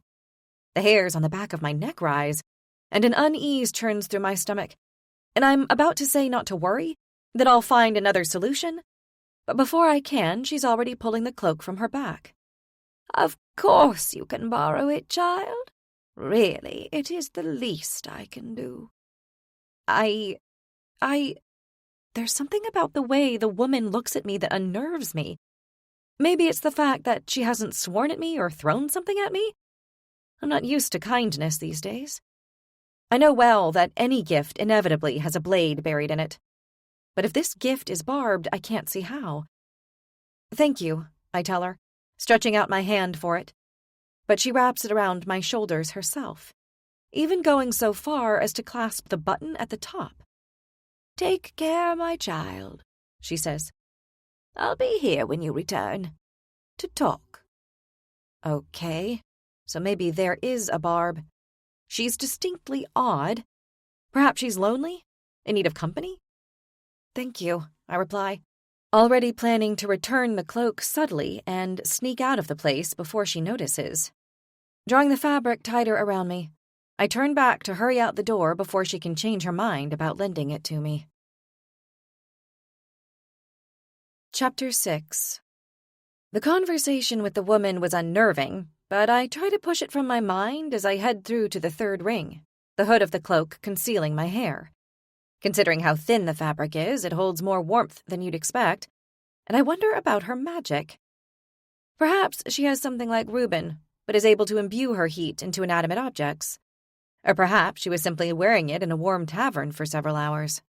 You! A knight calls out as I approach the gate. Where are you going? I turn to look at him, trying to still the drumming in my ears as a layer of nervous sweat rapidly covers my palms. The maroon-clad guard isn't the problem, though. It's his direwolf. Sitting at his side, her bottom lip is curled up as she stares at me. Not snarling, but a long way from quiet. Like all bonded wolves, there's a circle of white around her irises, the ring showing that the direwolf has traded its wild life to be bonded to a Marathkian knight. There are all sorts of rumors about exactly how much you share with your bonded direwolf. Whether it's a case of being able to transfer thoughts, full conversation, or simply an emotional connection. The latter would make more sense. It would mean the direwolf could come to your aid whenever you felt fearful. But sharing direct thoughts? I can't even imagine what such a beast would want to think about. Although, from the way she's looking at me right now, I suspect hunger and violence would be top of the list. Where are you going? The knight asks again. To the Temple of Edda, I tell him truthfully. He eyes me suspiciously as the direwolf moves closer and sniffs me. Why? The guard asks next. Why am I going to the temple? Why else to pray? I say flatly. He presses his lips together. You got traveling papers? He questions. My eyes slide sideways, and panic grips me. Fuck. Traveling papers? I didn't know I needed such a thing. If I need papers, the heist is screwed before I even get started. A cold rush surges through me as my heart adopts an erratic new pace. I swallow and try to claw my anxiety down. I'm not giving up now. Kay needs me to do this, and Rula is not a woman to disappoint. There's a reason she has men like Tella on her payroll. I'm not letting one idiot guard screw us over. I give him an annoyed look, styling it out. You're joking, right? You don't need papers to get into the third. He snorts. Of course you do. Everyone knows that. Since when? I argue. I've been to the third before, plenty of times. Is that right? And when did you last come here? I open my mouth as I try to remember. It wasn't in the last moon. I know that because Dina came to see us instead. So what does that make? 2 moons? Maybe 3? I'm not sure. At least within the last 4 moons, I tell him, I can't remember which. I have a friend among the priestesses, Dina Paltic. I visit her often. She never mentioned needing papers to visit her now. Is that right? His face is completely stern until suddenly, without warning, it cracks into a wide smile. Well, guess you should go right through. I don't understand. Seeing the confusion on my face, he explains, There's no such thing as traveling papers. I made them up. "What?" I ask aghast. He winks. Helps weed out the ones who shouldn't be going in, you see? They start acting like they've lost theirs, rummaging through their bag and stuff. That's how you know they're lying. Ones who've been here before know it ain't the case. Smart, right? It's obviously the answer he wants me to give, and I oblige with a quiet mutter of, "Right." But that's not how I feel at all. I don't think it's smart. I think it's cruel. The third ring holds the biggest temples to 6 of the 7 gods of Marathka, and the only reason there isn't one for Sanrot is because he's the god of land and sea. He can be worshipped anywhere. Everybody should be allowed into the third ring to pay homage to their fealty deities, and the fact that this guard thinks he's being smart by tricking people and keeping them out makes me feel sick to the gut. I glance down, only for my eyes to fall on the dire wolf who's lost her snarl. Maybe she knows she's bonded to an asshole. Well, I should be getting to the temple, I say, ensuring my hood is completely in place before I move through the gate, past the knight and his poor bonded wolf. The deeper into Rohelm you go, the thicker the walls of the rings are, and higher, too. This third wall is higher even than the temples, not allowing people on the outside a chance to see their houses of worship, but it's only a fraction as narrow. In just a minute, I'm back in the daylight and staring at some of the most beautiful buildings in Rohelm. As a child, I would come here often, and not just to worship the gods. Dina raised my mother when she was dumped as a baby at the Temple of Edda. Mother's surname, Iser, means exactly that, child of God. Not having her own family meant that Dina was everything to Mother, and by extension to us. And as such, I know the goddess's garden a little. It's directly behind the brick wall that extends around the back of the temple. I also know there's absolutely no way for me to get in that way without a priestess to guide me through, and with good reason. The goddess's garden is not just for decoration and beauty. My mother used to talk about the garden frequently when we were in her own orangery, back in the Highhold. She would tell me about the wondrous plants that grew there. So many herbs and flowers with so many uses, magical and otherwise. Of course, nestled along with all the plants that can help are those that can harm, including hemlock. Which is why the priestesses keep such strict control over access. Only they decide who is granted its mercy. The garden is dangerous for the uneducated, but thanks to Mother's tutelage, I'm not one of them. Still, any regular person can unknowingly pick a pretty yellow blossom and take a sniff of a stunning flower, only discerning its Cytisus scoparius when their heart begins to fail. Or maybe it'll be the heart-shaped blooms of Lamprocapnos that get their attention, or the deliberate hues of the oleander. There are so many plants that can kill you. And so I understand and agree with why they keep the wall so closely guarded. Except right now, I wish they didn't. Even though it's only 10 feet or so high, far shorter than the tree I scaled this morning, it's too busy to risk climbing, even with darkness creeping in. I have to try a different option. For a moment, I consider simply going into the temple. I'm sure there's a route through somehow, a way in which I could sneak through the back corridors and get to the garden, but it would be too easy to get caught. I'd hoped that with night falling, I would have more cover, but the reality is it doesn't matter what time of day it is. The temple is always busy, full of priestesses, each with a distinctive blue stone embedded in their foreheads, working in service to the goddess of life, and full of penitents and worshippers making their offerings. Pinching the bridge of my nose, I force my panicked mind to calm and think. As Father used to say, there are always options, Rose. I can't go through the temple. I can't go over the wall. That leaves one option. Go under it. Chapter 7. It's not very often that you're grateful for the absolutely freezing weather, But this is one of those times. The icy temperature means that the excrement I'm crawling over is mostly frozen. Mostly. There are still occasional moments when my hand sinks into something disturbingly soft, and I'm forced to swallow down a gag as I claw through the sewers. And it's even worse for my feet. My shoes are so thin that it doesn't take long before there's a disgusting squelch between my toes. My bag slips around to the side of me again, and I curse as I shift it more squarely onto my back. What kind of person breaks into a goddess's temple garden?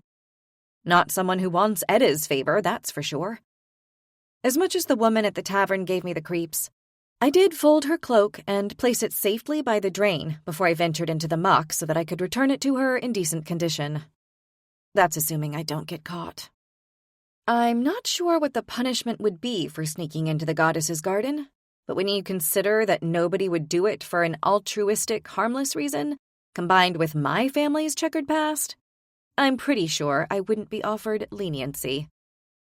As much as I hate this revolting crawl through the sewers, and I really do hate it, at least it's giving me time to think, to plan how to do this, to think about the hemlock, where it's likely to be, and how to get in and out of there as quickly as possible.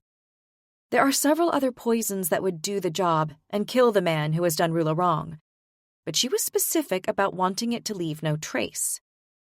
In some ways, I have to admire her, given that knights would never care enough about the death of some slum murderer to bother working out the cause. But I understand her desire for secrecy. No one wants a target on their back. And maybe it's not the knights and gods she's worried about, but the bastard's family or friends. I turn my thoughts back to the poisons. Anything that acts too slowly will lead to suspicion of poisoning, and I don't want him to start frothing at the mouth or vomiting. Foxglove's out too, as he'd see green and yellow halos in his vision before it took effect. All the victim would have to do is tell somebody, and a bit of digging around would undoubtedly lead to the cause. Rula was right. My best bet is water hemlock. It's so fast, he won't even know what hit him, let alone have time to seek help. Hopefully the fact that it likes waterlogged environments means I'm likely to find it close to the drains. Maybe I won't even have to stray too deep into the garden. If the goddess of life is watching, she already knows why I'm here. And if Edda lets me take the hemlock, then I know I have her acceptance, if not her blessing. I keep moving, crawling through the mostly frozen slurry, keeping careful note as the pipes twist and turn to ensure I'm still heading in the direction of the garden. Every so often, there are grates above that allow me a glimpse of the starry sky.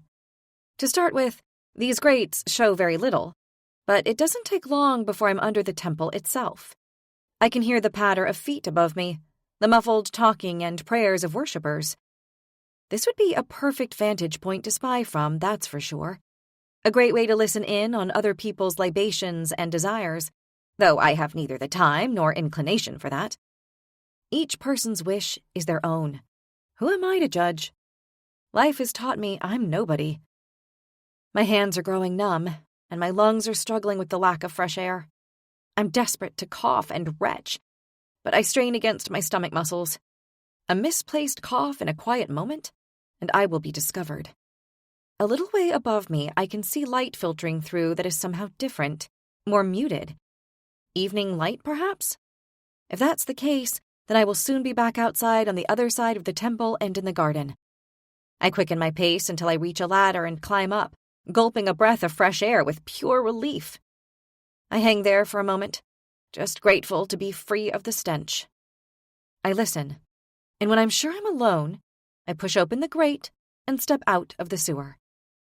All I can do is stand and stare. The garden is truly spectacular, even lit only by moonlight. A massive expanse, a field almost, it's carefully curated. Is it any wonder my mother loved the place so much? Having the ability to control plants and growing up with this garden must have been intoxicating. I know from my own visits here as a child how it felt to have all that power and those resources at your fingertips, and my magic had barely even begun to settle. My mother had years to harness her skills in these surroundings. No doubt it was a boon to the priestesses, too, I think cynically. As I stand there, noting the viscous layer of mud, at least I'm desperately hoping it's mud, coating my shoes, I curse the fact that I don't have my mother's notebook with me. Even here, at the edge of it all, I can already see there are so many things in this garden that I've never seen before. So many I'm sure I could use to make tonics that would earn Kay and me so much more money, if I were to take something extra. I close my eyes. No, it's not worth the risk. I'm here for Rula and for Kay, not to become a common thief, which means taking the one thing I need and leaving the rest. Even if every step causes me to eye the foliage with envy. Scanning the area around me, I try to work out the planting pattern. My mother once told me about the garden's layout, how all the plants that adore the sun are straight in the center so that they aren't affected by the looming shadows as the sun rises and falls.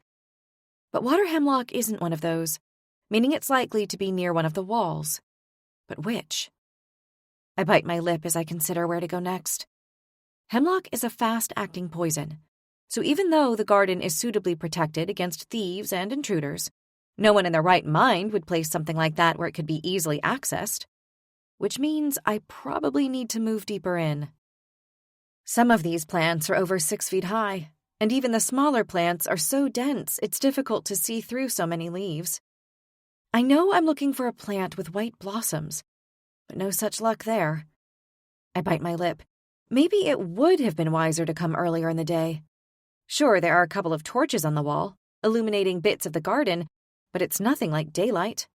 Not only that, but the torches give off a yellow hue, which tinges almost everything. As I begin to feel panic rise, my eyes adjust to the light and fall upon a cluster of the lightest colored blossoms I've seen so far. I head towards the first one, only to realize from several feet away that it's some kind of allium. When I spot another, it looks like some form of dogwood. As I head towards a third, muttered words catch my attention. Shit.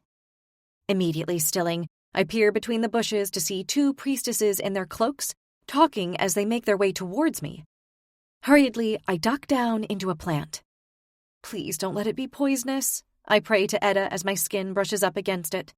That would be a disaster. Not only would I not be getting Kay a job, but I'd be killing myself in the process. I stay down, with my breath held and form low until the pair pass. I wait a moment longer still, just to ensure they're not glancing back, then scramble to my feet. Moments later, I spot bright white nestled nearby. My heart skips. It's hemlock. Hastily, I race over. I should have brought a knife with me, something to make cutting off the leaves easier. As it is, all I've got to use are my hands. Idiot. I grimace, but I've no choice. I can't go through all of this and return empty-handed. Rula's not the forgiving type. So I cover my fingers with my shirt. The entire plant is toxic. The last thing I need is to get some in my eyes or even brushed against my skin. Unfortunately, trying to break off the leaves with fumbling hands is less than straightforward. And though the first handful I snatch is a decent size, I can't keep hold of it. Over half of it slips to the ground. Next time I go for less, and this bunch, I actually get into the bag. There's more than enough for Rula to distill into something potent.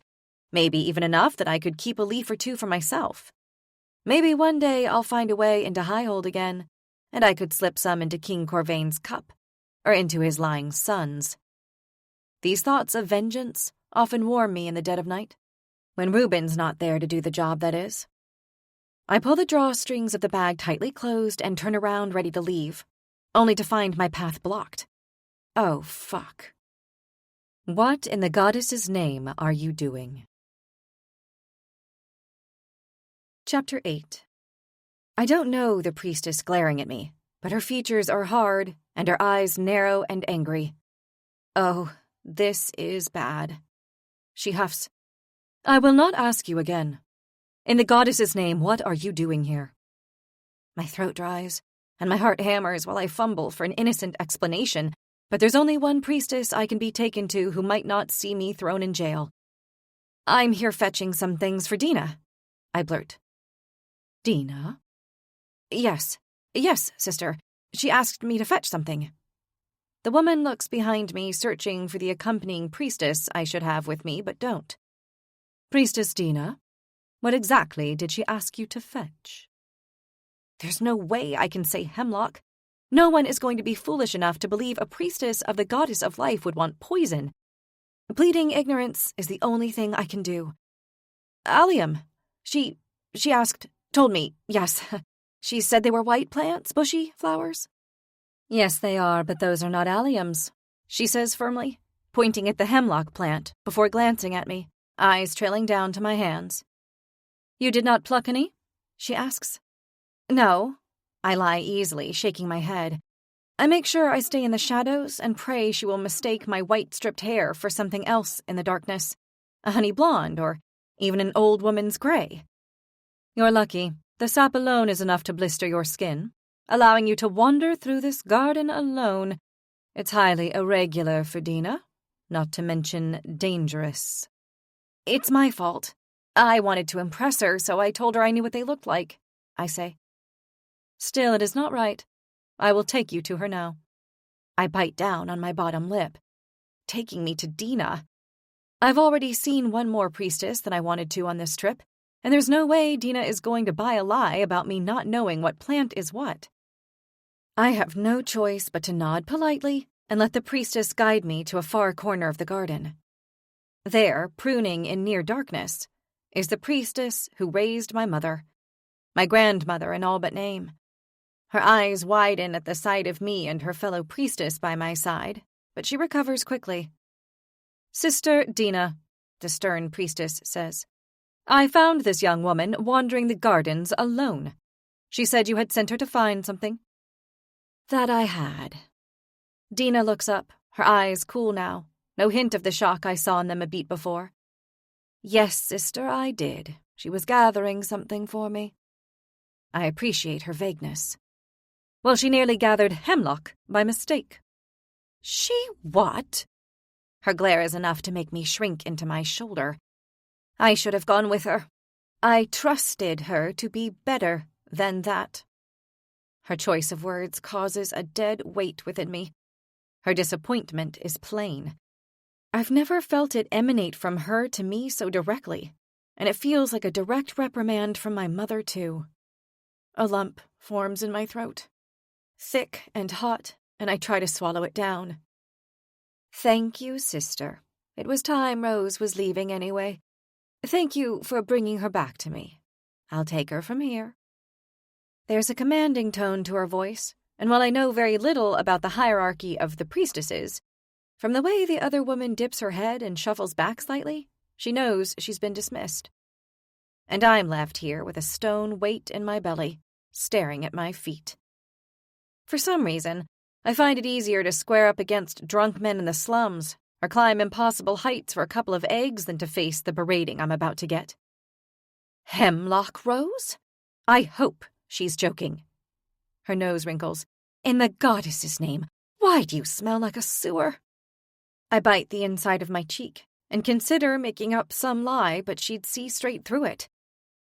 It's how I snuck in here, I tell her, so I wasn't seen. You came in through the sewers? Goddess Rose! She stares at my bag. And I guess you got what you came for? Again, I consider lying. After all, it worked well enough on the previous priestess. But she didn't know me. Dina does. It's no use. I have to tell the truth.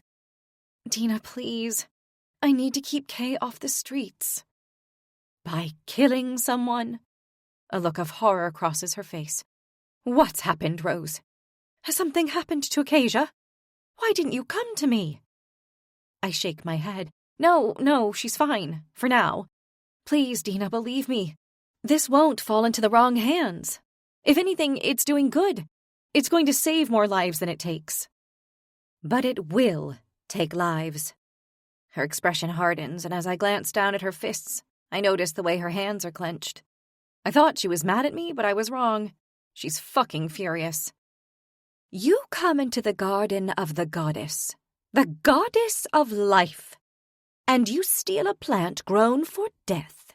What on earth are you thinking? What am I thinking?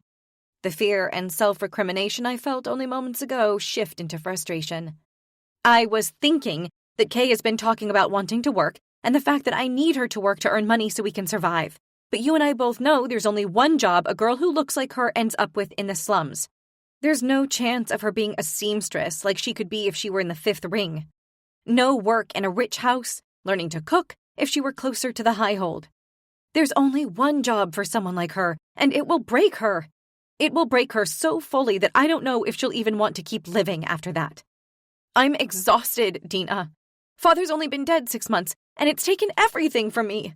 I thought it would be easier without him, without another mouth to find food for, without someone spending any money we managed to scrape together on drink, but for all his drinking, Father still labored, still brought us coin. Now that's gone.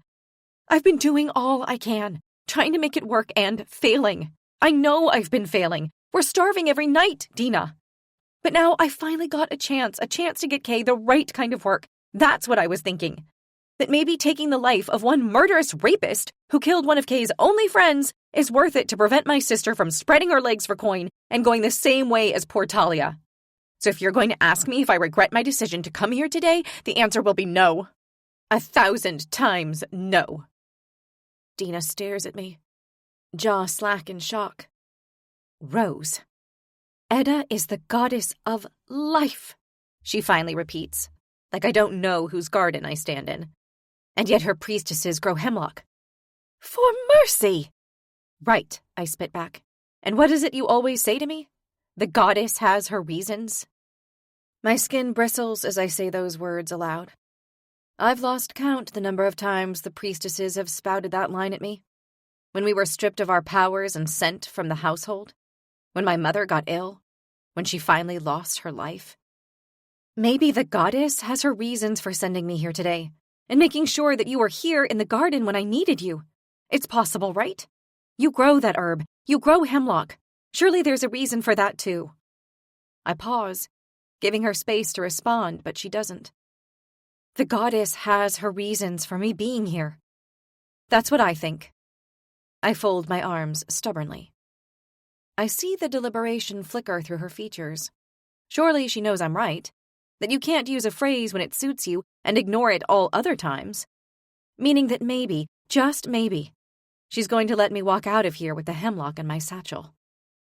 As the pause extends, a flicker of hope sparks through me, only for her to stiffen her back, stamping it out. She is the goddess of life. I cannot let you do this, Rose, I cannot. Give me your satchel. I want to say no, to tell her I need it. But how can I? There's nothing more I can say. I laid all my cards on the table. I couldn't have stated it more clearly. With reluctance in every line of my body, I pass her my satchel.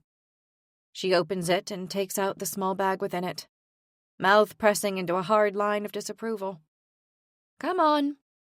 I'll walk you out, she says. Rather than going out through the temple, we head to the garden wall. There's no evidence of a gate or a door, but Dina doesn't need it. One of her powers allows her to walk through walls, and though she can't take me with her, she can remove the obstacle from my path. She places her hand against the gray stone, and a shimmer of light cascades down to the ground. A moment later, the stones fade to nothing. I'm sorry, Rose, she says finally. And she does sound a little sorry, but not as much as I think she should. But this is for the best. You know it is. I can't respond. I don't want to be angry, not at someone who has done so much for me, who is like family to me. But she's chosen the goddess over us, over Kay and me. But then, what else should I expect from a priestess? Dina gestures through the open doorway, a clear indication that it's my time to leave. Without so much as a word, I step through the wall and onto the lawn outside. I stalk away, but then abruptly turn back. My bag? I ask. It's not like it's worth anything, as it's old and tatty, but it's useful, and in my situation, that's as much as I can ask for.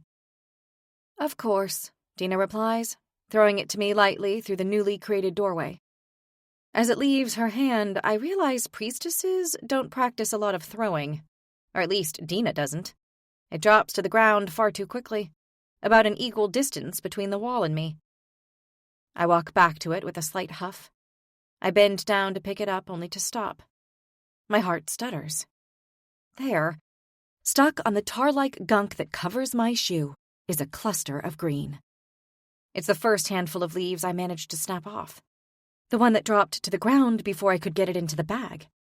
It's not a lot, but it's at least 5 or 6 sizable leaves, enough to brew 1 vial of poison.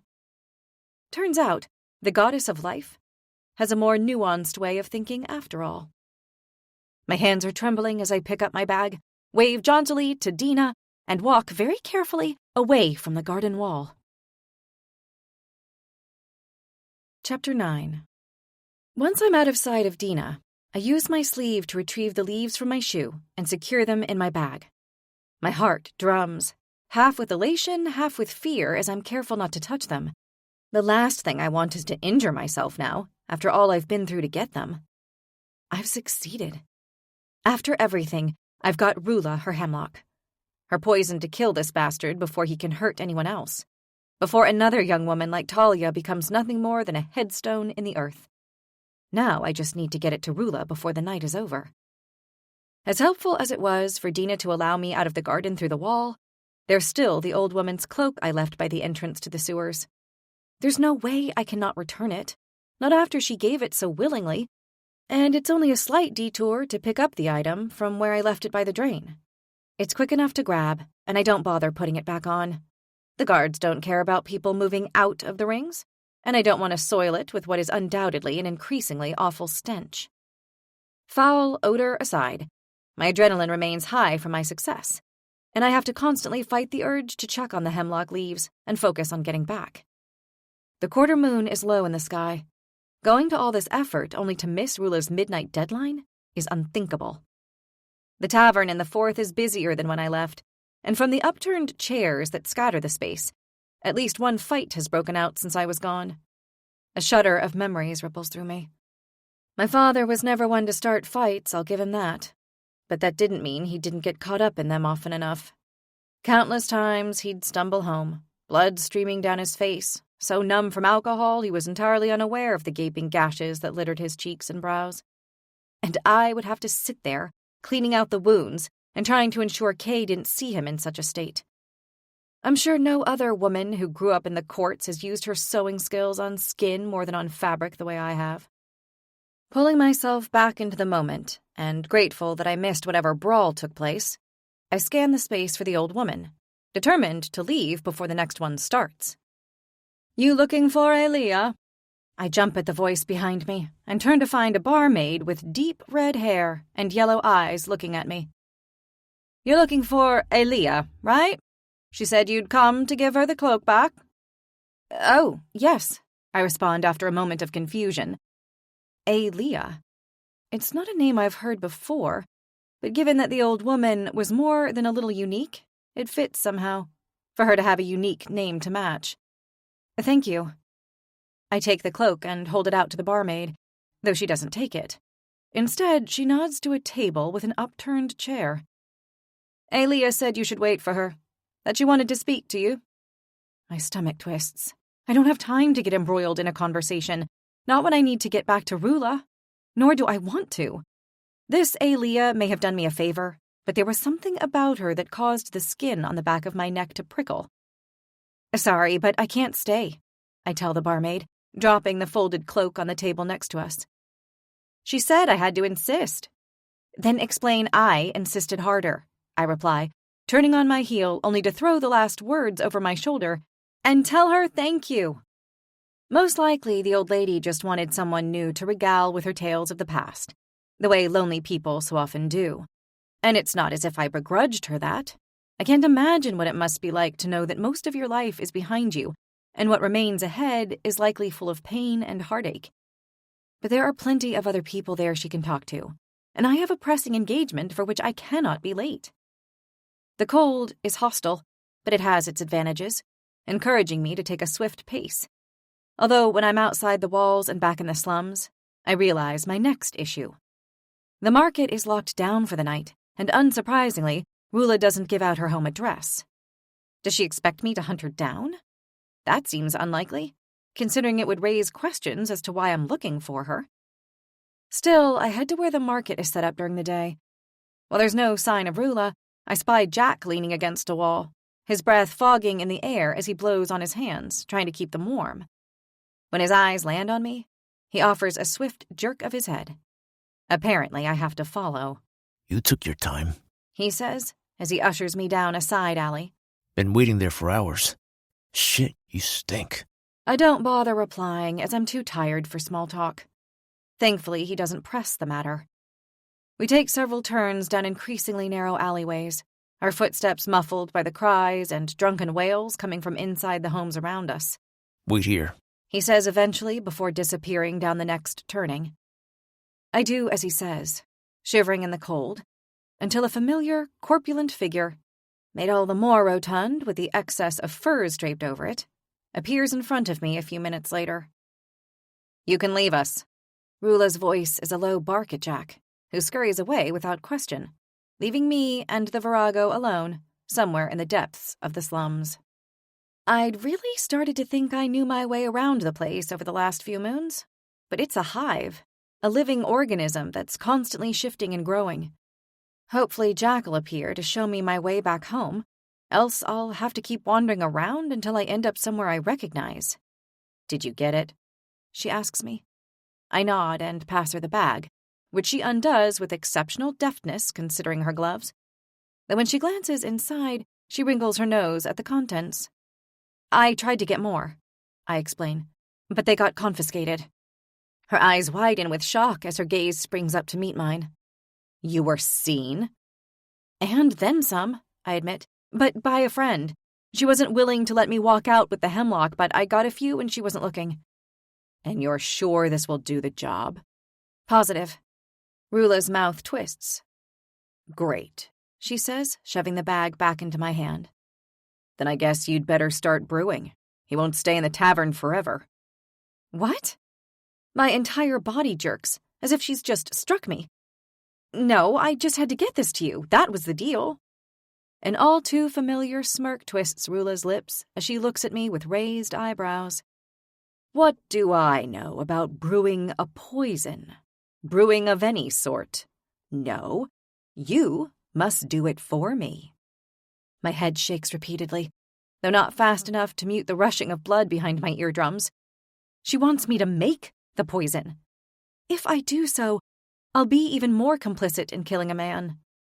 That wasn't our arrangement, I whisper harshly. Perhaps you didn't listen clearly enough, she suggests, a dark twinkle in her eye. Of course, if you want to leave now. I know plenty of young women who'd love a job in the 5th. No, it's fine.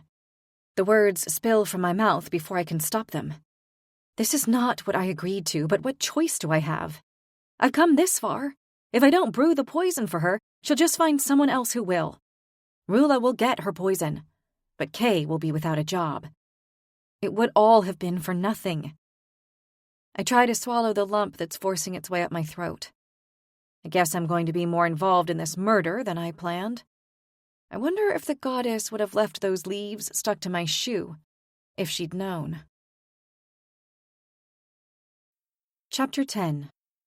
I expect it to be a long, winding route to Rula's home, but surprisingly, Jack has taken me nearly to her front door. We're only a few steps down the alley when Rula unlocks a large array of padlocks and lets us into her abode. The instant I step into the room, I'm hit with a blast of heat.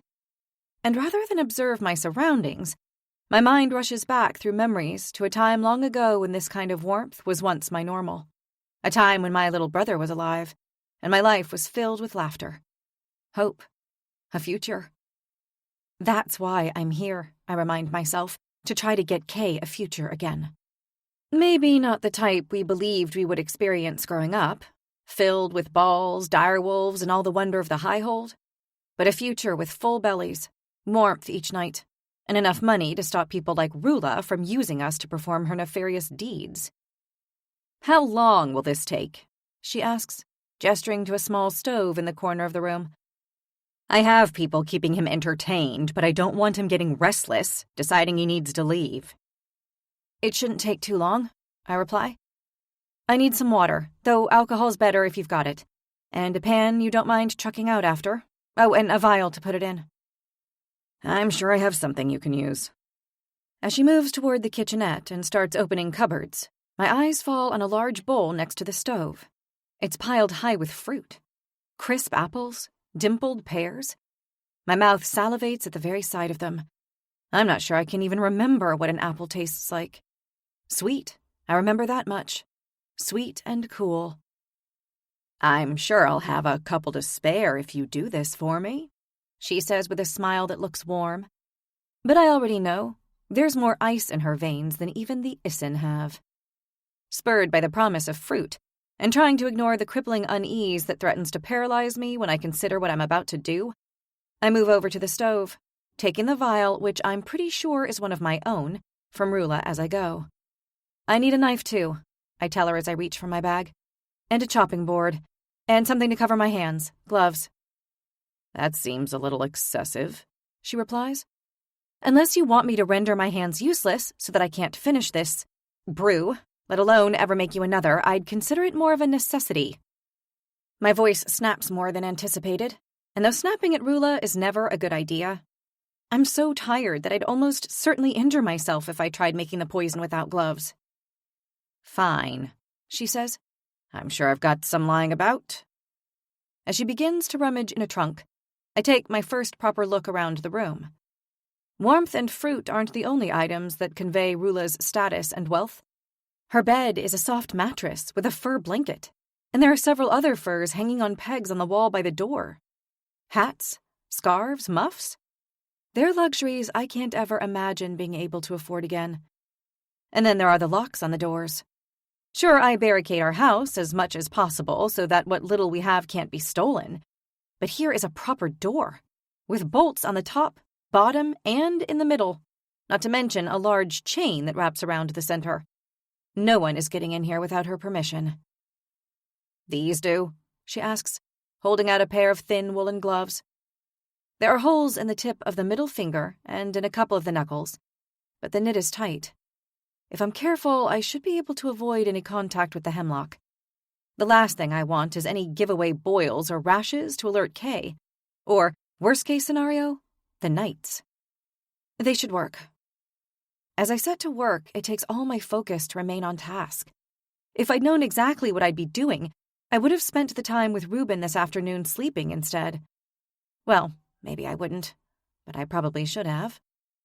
The matriarch takes a seat, a cushioned one, I can't help but notice, in the corner of the room, and watches on as I cut the leaves into thin strips, which I then place into the pan, dousing them with alcohol before I set it onto the heat.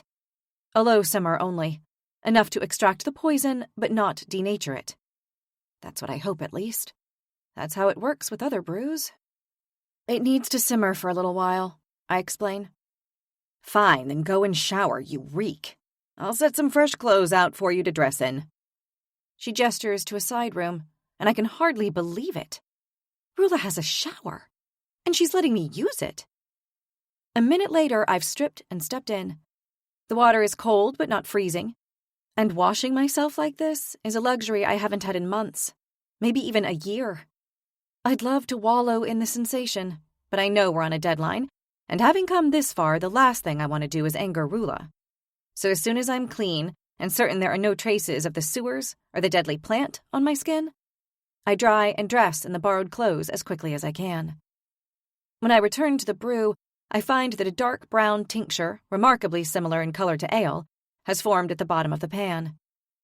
Are we good to go? She asks. There's something about her use of the word we that itches at the back of my brain, but I try to ignore it. I'm sure it's just a turn of phrase. Or at least I hope so. Do you have a funnel? I ask as I prepare to pour the brew from the pan into the vial, so it doesn't spill everywhere. Rula raises an eyebrow. Do I look like I have a funnel? She replies incredulously. I pay people like you to make my tonic, so I don't have to worry about stuff like that. Well, that's me told. Careful not to spill any of the brew, I pour as slowly as I can into the vial, only stopping when it's full to the top. There's more here, I tell her, lifting the pan. We should dispose of the rest. Pour it down the drain outside. Yes. Rula steps forward and takes the pan from my hand. Of course, but you can leave that there for me to sort later. I'll see to it that it's not misused. We need to get going, or we'll miss our chance. I hate the thought of leaving even more poison in Rula's ruthless hands. But what part of this haven't I hated? The part where Kay gets a job, I remind myself. It's done, I say, fixing the cork in the top of the vial and handing it to Rula. Then we should get going, she replies. There it is, that we again, and I'm too tired to even object. So far, all Rula's told me about this man, apart from him being a murderer, is that he likes to drink, and he's currently being entertained. And as I have a horrible feeling I know what type of entertainment she's talking about, it's with a ripple of trepidation that I follow her out of the slums and into the outer ring, towards a large building with a corrugated roof and several women outside in scant clothing despite the cold. Women. It feels like the wrong word to use, given that half of them are younger than I am. They're part of the reason I'm doing this, I remind myself, for the ones like them who died, and to make sure Kay won't ever join their ranks. Inside, the tavern is in even greater disrepair than the one I visited in the 4th. There's no bar to speak of, just men and women wandering around with trays of drink, offering them in exchange for coin. That's our mark, Rula says. Frederick Provic. Somehow, I suspect I would have spotted the man even if she hadn't pointed him out to me. While the rest of the patrons look like they have nowhere else to go, this man has clearly chosen to be here. It's not just his furs, or the silk trim he wears around his neck that make him stand out from the rest of the patrons. His hair is slicked back, combed to perfection in a way no one from out here has the time or inclination to do.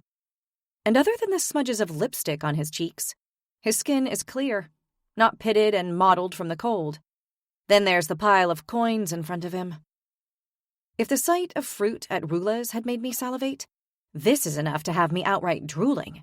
And every other person in here, too, I suspect. For a brief moment, I wonder why no one has made a move to steal any of it. But then I spot the knives on his belt and the one on the table in front of him. Something tells me he has the training to use them. Still, it's not the money or the weapons that hold my attention the most, but the man himself. The way his eyes continue to scan between the young women as he wets his lips. It's the same way a predator surveys its prey. As he traces a line up one of the women's arms, I watch her hold in a shudder, clearly able to sense the reaction. Provic doesn't stop. Instead, he pulls the woman dressed in black closer and whispers in her ear. Her whole body turns rigid as a new sense of tension grips me. I don't need to hear what's being said to know he's every bit the monster Rula said he was. You need to get the vial to the serving girl in white, Rula whispers to me, her eyes not once having moved from the mark. She'll doctor the tankard. With each role I fulfill, the goal shifts, and I'm finding myself more and more embroiled in this murder. Reading the disbelief on my face, Rula explains. I can't go. Her voice is low, controlled and unbending. I'm too well known. I'll watch from here. I grit my teeth.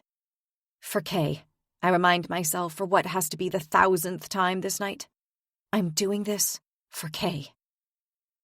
The girl in white looks at me and flashes a nervous smile. Clearly, Rula has already instructed her that I will hand her the poison. I grit my teeth. No going back now. It's time, Rula mutters as if I didn't already notice. With my pulse rising ever higher, I slip the vial into my palm and begin the walk across the room. With every step, my throat grows drier and drier, and the way my hands shake, I'm amazed I don't drop the vial entirely. Hey, sister. The girl in white approaches me, taking me by both hands as if it's some intimate greeting we're sharing, while in reality she slips the vial into her own hand. Come fetch some drinks with me, I can't carry them all. Like so many of tonight's events, this doesn't feel like something I can say no to, and as we move over to a tray of drinks, I understand her need for me. I can block the man's view as she empties the vial into one of the large tankards of drink. Here you go, she says, handing me the poisoned tankard. Take it to Jewel. I look blankly at her, but her smile only widens. Give it to her carefully, though. She's already spilt 2 drinks down that dress tonight. Good job she's wearing black. Her smile widens as the pieces fall into place. So Jewel's the woman wearing black. Something tells me this isn't the first time the girl in white has had to speak like this, with hidden meaning. Sure, I say through gritted teeth, taking the poisoned tankard and walking it over to the girl in black. Jewel? The girl turns to look at me as I hold out the drink. She's sitting on the left side of the man, and his hand is currently up her thigh. Thanks, she says, taking the tankard and lifting it to her lips. What? No! Panic grips my breath, and it takes all my willpower not to scream out. Doesn't she know it's poisoned? My eyes fly, pleading with Rula, begging her to stop it, and yet before a sound leaves my throat, the man speaks beside me. Jewel? His voice is a low drawl. You know better than to drink on the job. I need you to be perfectly sober for what I'm going to do to you later. A tense smile flickers on Jewel's lips. I was just going to have a little sip. She pouts. A dry laugh resonates from Provik's throat as he wags his finger. No, you're not. As he takes the tankard from her, Jewel's eyes flare pointedly, telling me to get the fuck out of here. This was all part of it. Part of the play. And I need to leave them to it. I need to get away. I back away as casually as I can, which isn't easy considering it feels like my heart is trying to break out of my chest. Am I a murderer? No, this is not on me. I didn't even know who this man was before Rula set this plan in motion. This is on her. And him. He's the murderous asshole who killed Talia. My hands and soul are clean, which is something he can't say. Somehow my feet move one step after another until I'm once again standing by Rula's side. How long will it take to work? She asks as we watch on. He downs the entire tankard in one, and my nerves have never been higher. Everything depends on what happens next.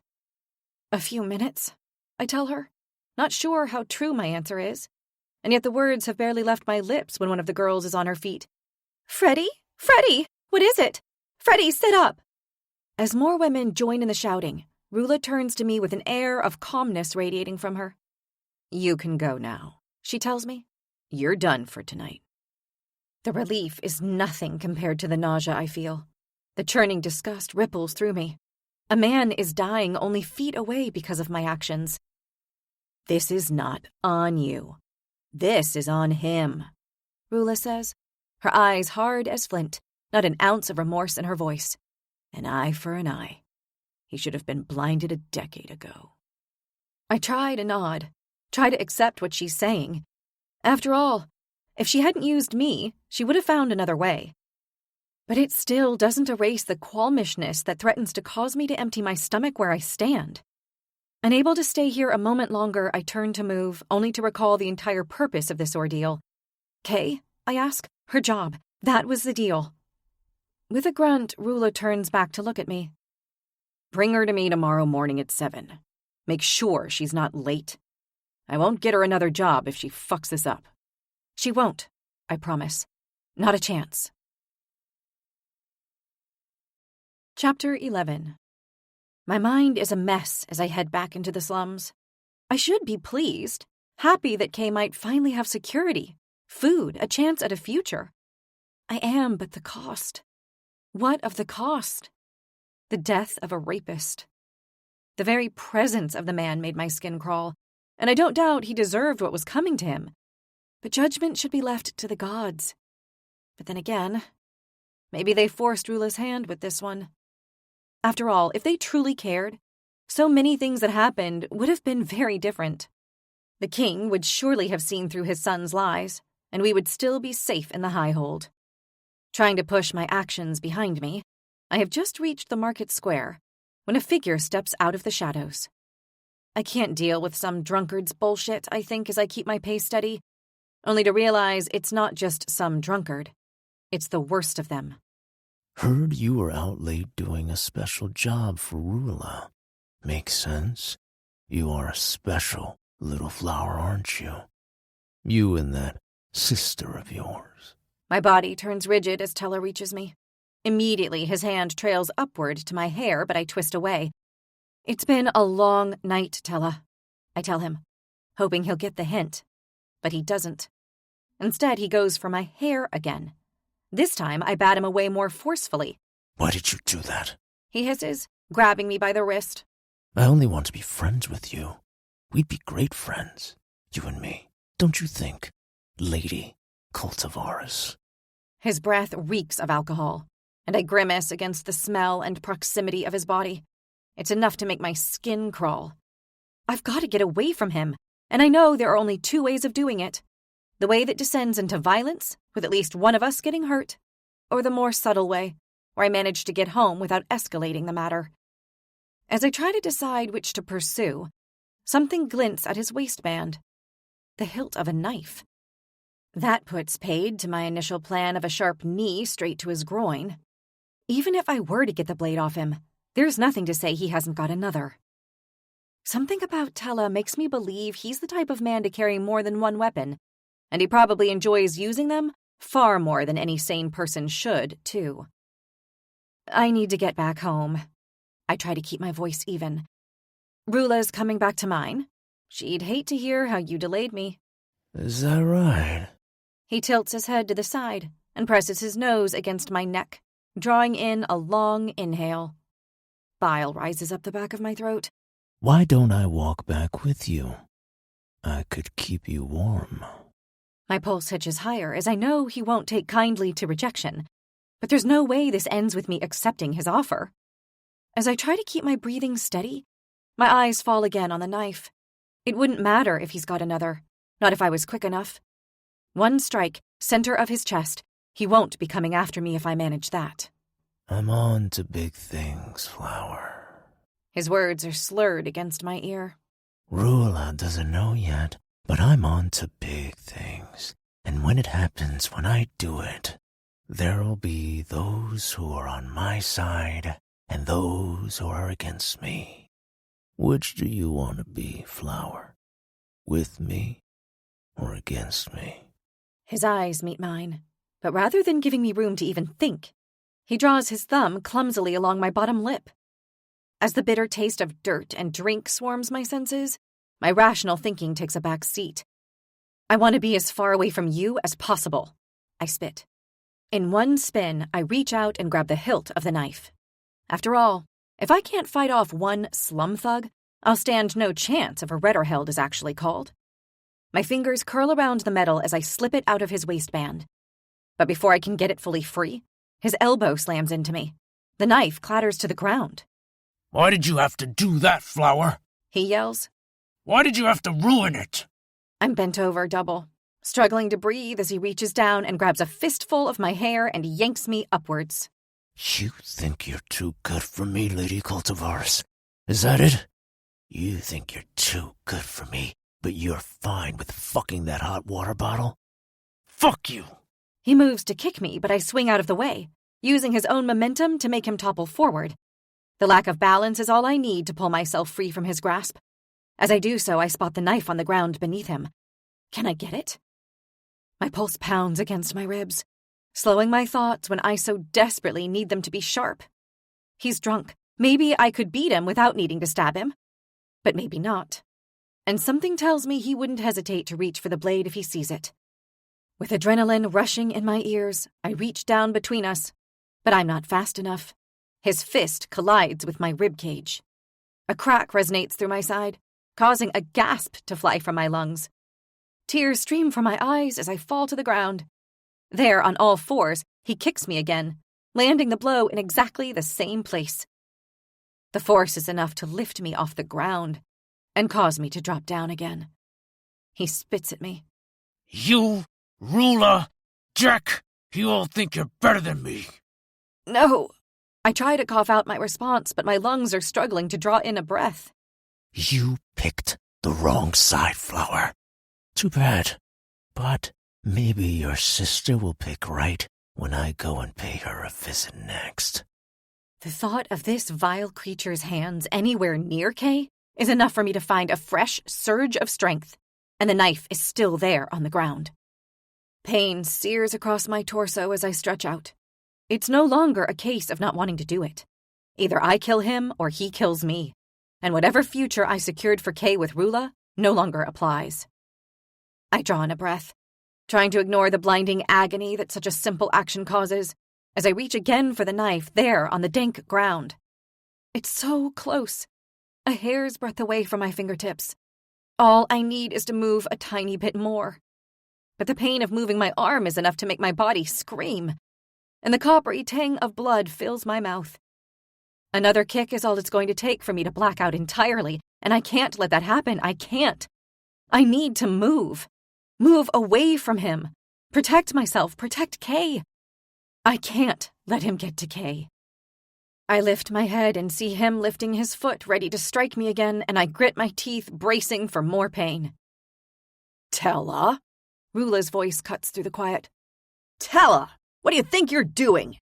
Never did I think I'd feel genuine relief at the sound of Rula's voice. And yet there it is, accompanied by a hammering of footsteps. It takes me a moment to realize Tella is running away. Rose? Fuck. The woman's hands wrap around my middle, causing me to gasp as she guides me up to my feet. I told you to go home. What the fuck happened? I don't know. He wanted me to join him.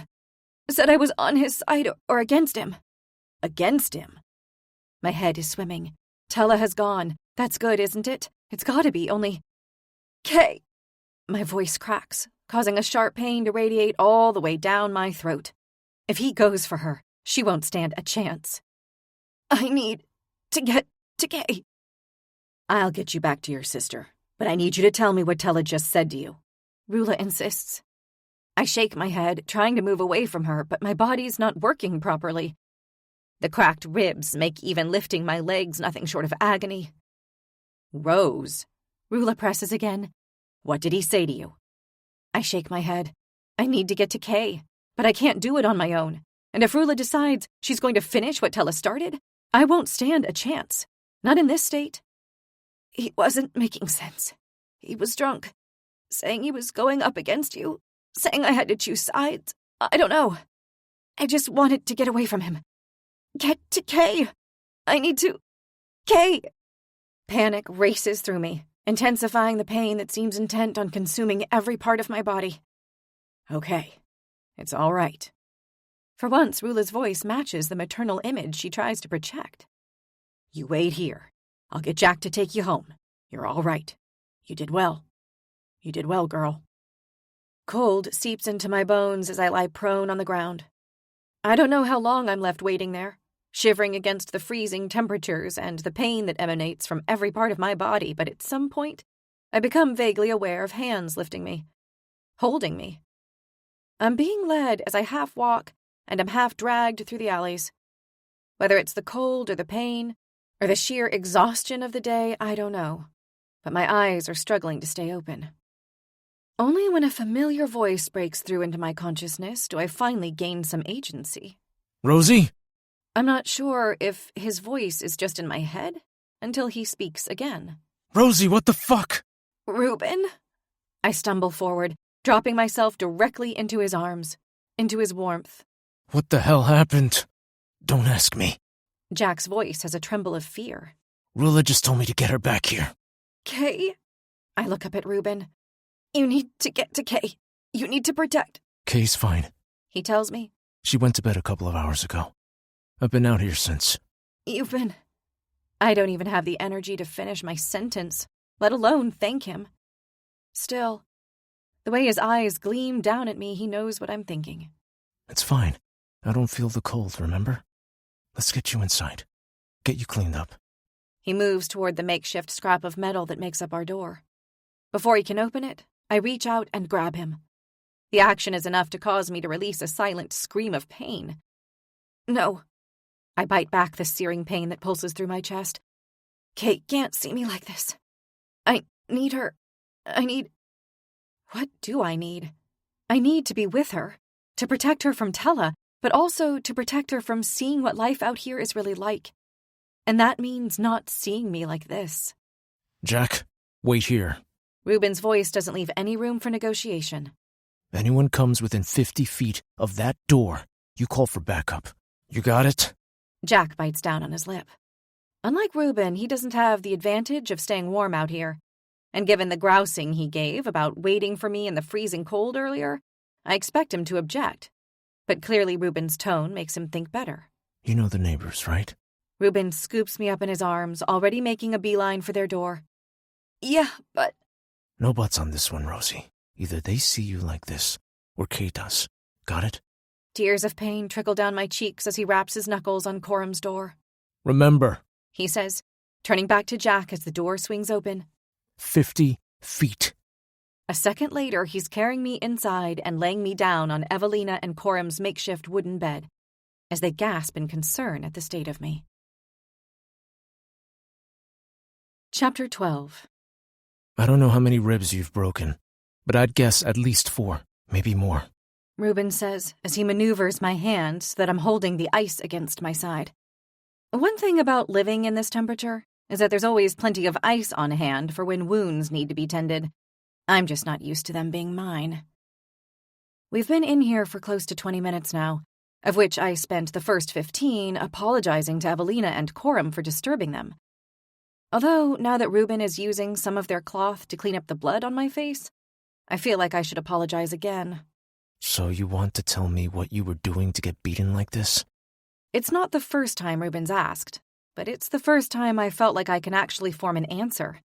Honestly, just trying to get home, I reply. Evelina boiled me a cup of nettle tea, which I've sipped slowly as it cools. I know there's no magic, or even medicinal herbs in it, beyond the nettle, but it goes a fair way to easing the tightness of my throat. Now, though, she retreats to the far corner of their shack, trying to give us some semblance of privacy, while Coram has gone outside to keep watch over Kay with Jack. This happened coming home? Ruben arches an eyebrow, clearly not quite believing my claim. I swear, I was on my way back home, and Tella caught me.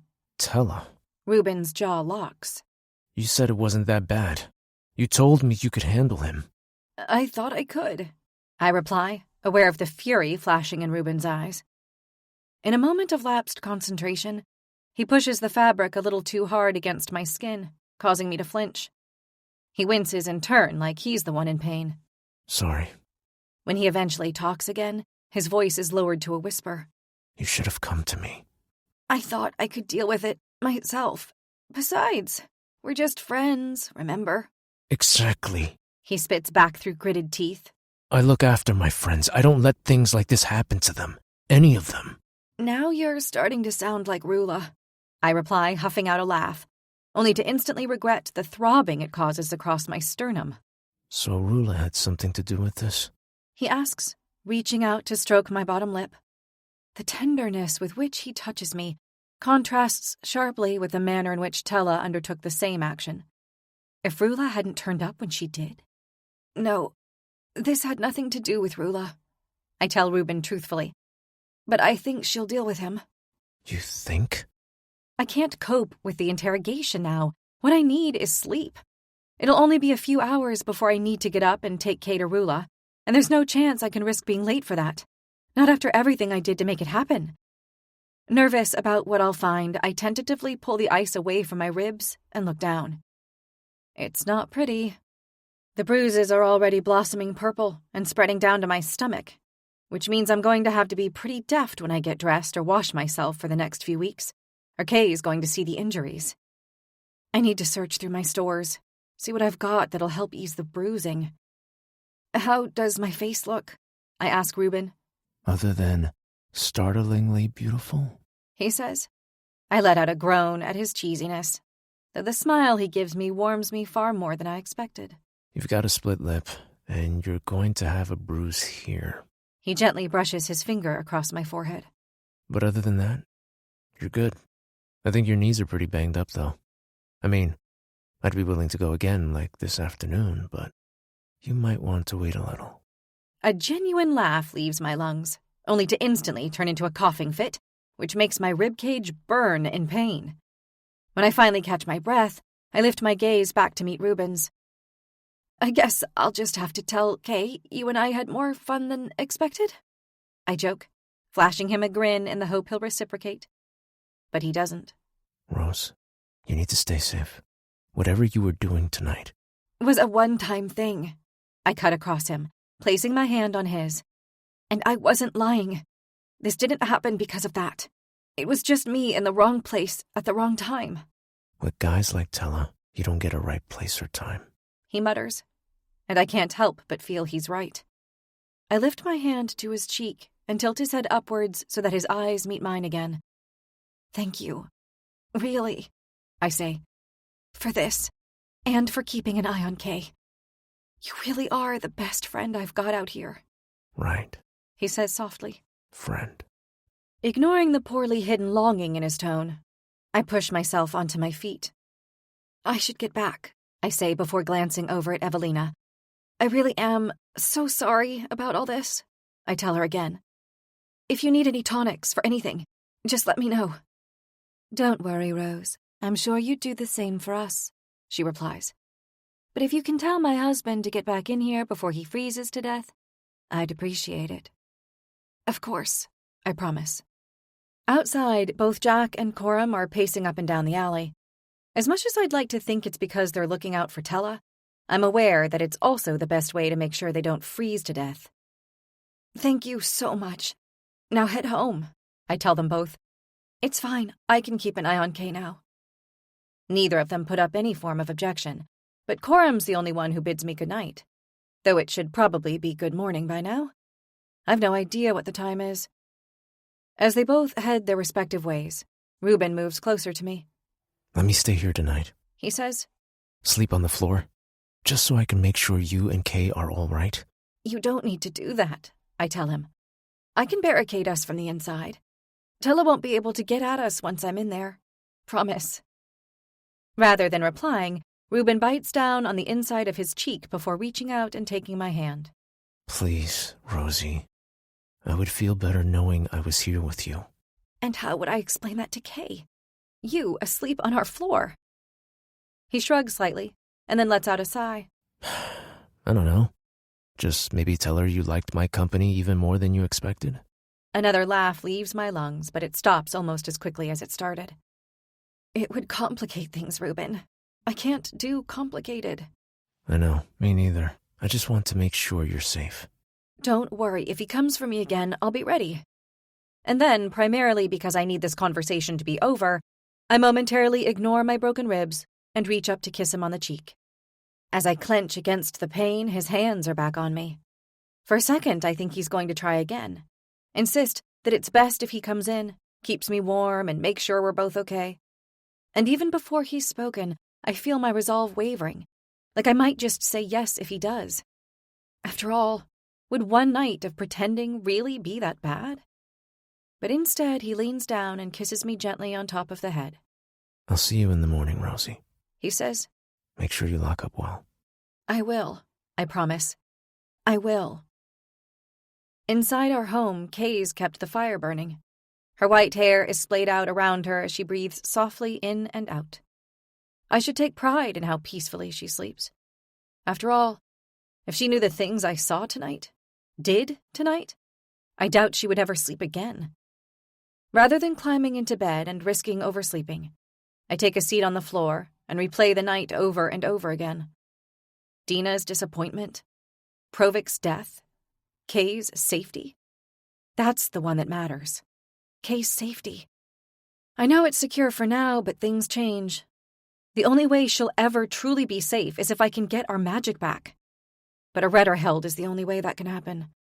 And who even knows if one will happen in my lifetime, let alone soon enough to help us. Did you have a good time? My sister's voice pulls me from the unending cyclical thoughts I was trapped in. You're awake. I jolt upwards only for pain to spasm through my ribs. I am. She yawns as she rubs her eyes. And you were out very late with Reuben. So did you have fun? A bitter scoff catches in my throat. I'm not sure I'd say that. Her face falls, and I realize her perception of my night was very different from what actually happened. I shake my head, forcing a smile back onto my face. No, it was fun. And I've got news. Good news. Yeah? You've got a job. What? She rolls over, eyes wide and suddenly bereft of any hint of sleepiness. Are you serious? Deadly. Doing what? My smile widens, And this time, it's genuine. Teaching? Nannying, maybe? I'm not entirely sure, but it's in the 5th. Oh, gods! Rose! She jumps out of bed, and with a squeal throws her arms around me. It takes all my restraint not to yelp in pain. Shh! You'll wake Coram and Evelina. And they deserve all the sleep they can get after last night's disruption. Not that I'm going to tell her that. Despite my plea, Kay can't stop giggling, and regardless of the pain I'm in, I feel my cheeks start to ache with a smile.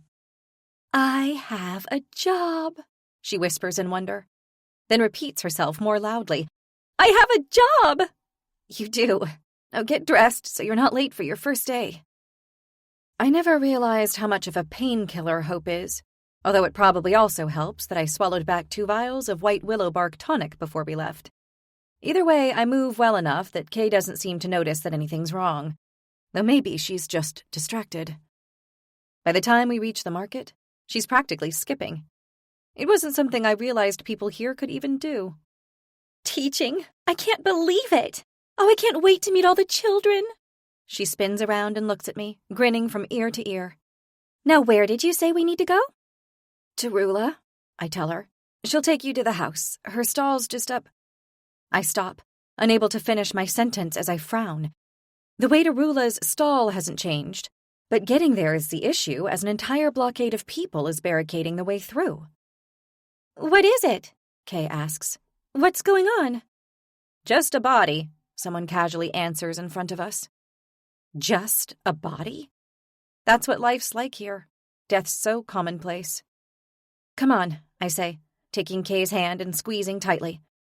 As harsh as it might be, I can't let a dead body screw up my sister's chance of a job. Not after everything I've been through. Bracing myself against the agony that comes with jostling through the crowd, I drag myself between the hordes of people towards Rula's stall, only to stop a few feet away. From where I stand, the body is in clear view.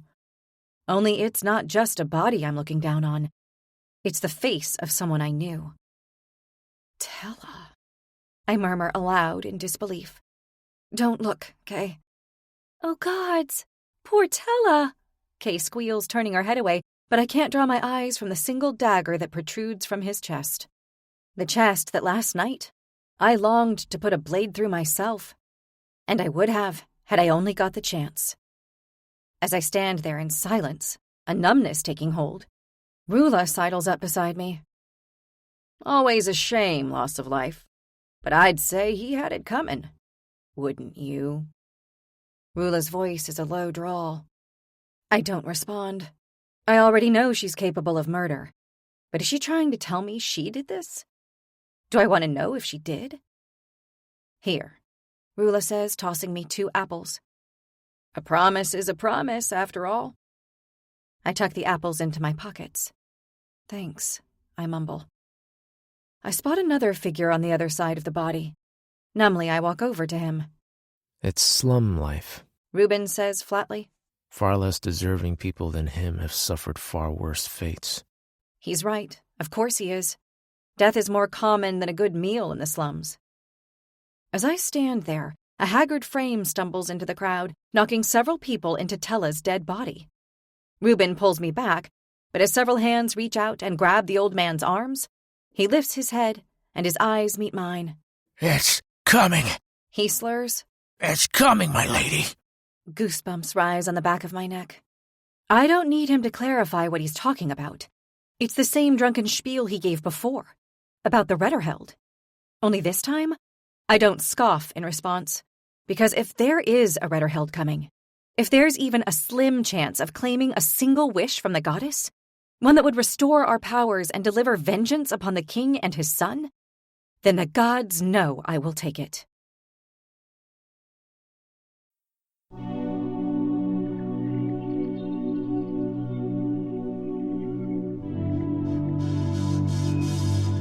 We hope you have enjoyed this unabridged production of Vale of Web and Ruin, prequel of the Harathian Path series, written by Arya Ashbrook, narrated by Amanda Lee Cobb and Anthony Palmini. This program was produced by Silverton Audio. Text copyright 2026 by Arya Ashbrook. Performance and production copyright 2026.